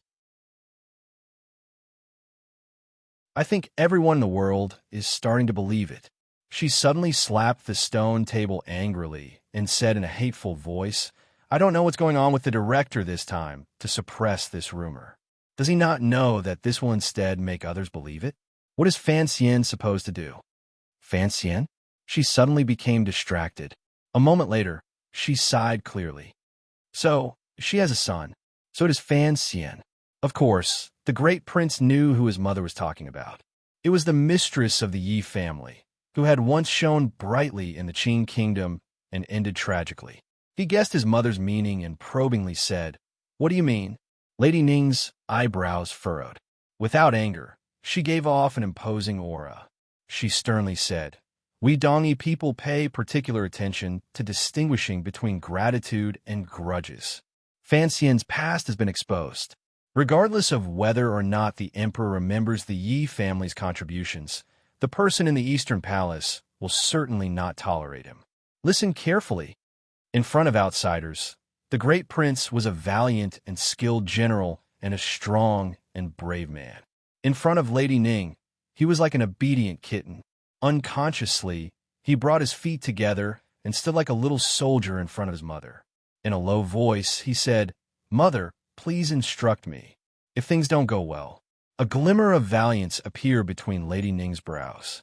No matter what method you use, no matter what, you must protect Fan Xian's life. The great prince didn't even think before agreeing. He had never disobeyed his mother's wishes. However, he still had some doubts in his heart. He knew that his mother had played some kind of role in the blood-soaked night in Jingdou. He just didn't understand why his mother would protect Fan Xian so much. She even ordered him to use the soldiers under his command if he was in danger. This was no different from rebellion. If Director Chan hadn't saved my life, it would have been impossible for me to follow the emperor back from the mountains and rivers in the north, Lady Ning said coldly. Lady Ning spoke coldly of the events of the past. You know about this matter, but even if I returned to the capital alive, what welcomed me was still only an order from the palace. I was a Dongyi prisoner of war. At the time, no one knew that I was pregnant with you. If it hadn't been for Lady Ye's words, you and I would have long become two wandering souls. Lady Ning took a deep breath and said, Fan Xian's mother saved both our lives. Back then, when something happened to her, you were still young. I had no power at all. Now it is different. Since you have some power in your hands, you must protect Fan Xian's life. The courtyard was silent. The winter sun shone down sparsely and faintly, shining on this sincere, pure, and unconventional royal mother and son. If father cannot tolerate Fan Xian, the great prince said quietly. Although I control the imperial army, I'm afraid I won't be of much use. That's fine. If worst comes to worst, I'll return his life. It's not that scary. You're about to get married. How could I bear to let you take such a risk? Lady Ning stared into his eyes and said, You don't have to consider the emperor's attitude. Just keep an eye on the Eastern Palace. The great prince's heart seemed to move. He immediately thought of a problem. Although he was a straightforward person, he was not stupid. A moment later, he said in shock, If it was only a descendant of the Yi family, father would certainly not be willing to keep Fan Xian. Looking at the movements these few days, there's only one possibility. Lady Ning gave a not-quite-there smile and said, You finally guessed it? I also think so. For the emperor to not pursue the so-called rebellion, and for even the Empress Dowager to remain silent, there's only one explanation. Fan Xian is not only the son of Lady Yi, he is also his own son. In other words, Fan Xian is a prince that no one knows is your brother. The great prince's expression became somewhat ugly. His fists were tightly clenched. He found it difficult to accept this reality. A moment later, he said hesitantly, Is Fan Xian really father's son? What about Minister Fan? If all of this is true, why did father send Fan Xian to Danzhou back then? Lady Ning smiled coldly and said, Back then? Who could be completely clear about what happened back then? Don't forget that Fan Xian's mother was hated to the bone by the two most powerful women in the palace. The great prince blinked. He didn't dare to believe he had heard these words from his mother's mouth. He thought about it for a long time and said, "If even mother could guess Fan Xian's true identity, I think it would have long spread outside the palace. If he guessed it, then he guessed it." Lady Ning brushed the dust off her body and said heroically, "Perhaps this is what the director wanted to see. Perhaps all of this happened because he was sharing the emperor's worries and difficulties. After all, the emperor probably doesn't know what to do with his son. How would the emperor punish Fan Xian?" This was the question that the Jingdo officials and people were most concerned about these days. If the rumors were true, Fan Xian's only way out was to be imprisoned. If the rumors were false, the palace should have used some method, such as rewards or verbal encouragement, to eliminate the effects. The more the rumors spread, the stranger they became. The reaction of the Overwatch Council and the silence of the Fan Manor all seemed to confirm this rumor. Fan Xian was the orphan of the mistress of the Yi family. The problem was the palace still hadn't sent anyone to capture him. This matter had become quite interesting. The emperor maintained his silence, and the palace maintained its silence. People were confused and began to speculate endlessly. The court officials had originally maintained a clever calm. Even the imperial censorate had only carefully submitted a few memorials to the emperor, describing the rumors in the capital. But the emperor had not published them, and the officials could do nothing. This kind of speculation finally reached its peak after a bold but low-intelligence official jumped out and stirred up a storm in the court. This official's name was Mao Yuelyang. He was the Minister of Rights, responsible for reviewing memorials and correcting those who spoke improperly. This muddle-headed official's nature was rough and straightforward, and he yearned for the perfect rule of the saints. He couldn't bear to see anything that would damage the reputation of the court. After the rumors about Fan Xian's past began to circulate in Jingdo, Mao Yuelyang foolishly ignored his colleague's silence and went straight to the court to ask the emperor to issue an edict to reprimand these false rumors and restore Commissioner Fan's clean reputation. In the court, the emperor only said lightly, "The innocent are innocent, and the corrupted are corrupted. It is a good thing for the people. Why should you all get mixed up in it and lose your dignity?" Who would have thought that Mao Yuelyang would not let it go? He insisted that the rumors were damaging to Fan Xian's reputation. If the rumors were false, they should be refuted by the court. If the rumors were true, then according to the laws of the Qing Kingdom, Fan Xian should be prosecuted for the crimes of concealing the truth from the court, entering the court without permission, and colluding with traitors. Even if these rumors were absurd and untrustworthy, at least for the sake of the court's reputation, the emperor should let the two Fan brothers defend themselves. Furthermore, Sir Fan Jr. was no longer suitable to continue holding the position of commissioner of the Overwatch Council. As for the palace treasury, before these muddle-headed words were finished, the emperor had already left his seat in a rage. He ordered the guards to drag Mao Yuelyang out and beat him 20 times. If it were not for the Empress Dowager's plea, this extremely stupid Minister of Rights would have been beaten to death by the emperor. No one knew of the Xinjiang background behind this Minister of Rights, and no one knew that the emperor's final anger came from the Empress Dowager's appearance to protect him. For the emperor, what he was most afraid of was his mother, sister, and sons allying together. In this situation, the ruler of a generation coldly and even forcefully reacted, forcibly preserving Fan Xian's official position and title. This was a kind of stance, the stance of a lion protecting its territory. But the officials and people of the Qing Kingdom did not know of the problems in the palace. Once the matter of the beating came out, Jingdo was shocked. Thinking of the last time the imperial censorate had impeached Fan Xian, they had also been cruelly beaten. People once again noticed that the supreme imperial favor Fan Xian had received these years could not even compare to that of the princes. Thinking of the emperor's vague attitude toward this matter, people began to guess. The human imagination was sometimes very poor, but sometimes it was incomparably rich. The rumors about Fan Xian's past began to uncontrollably and gradually slide in a direction that some people did not like to see. As for whether or not the shadowy figure of the old man in the wheelchair was behind these guesses, no one knew. In any case, not long after the first explosive news spread throughout Jingdou, a second explosive news began to spread through the streets and alleys of Jingdou. However, when the common people and officials talked about this news, they seemed even more mysterious, careful, and incomparably excited. May I ask if you know? Sir Fan Jr. is the illegitimate child of the Qing Kingdom's emperor. Of course, he's completely carved from the same mold. You've seen the emperor's dragon countenance.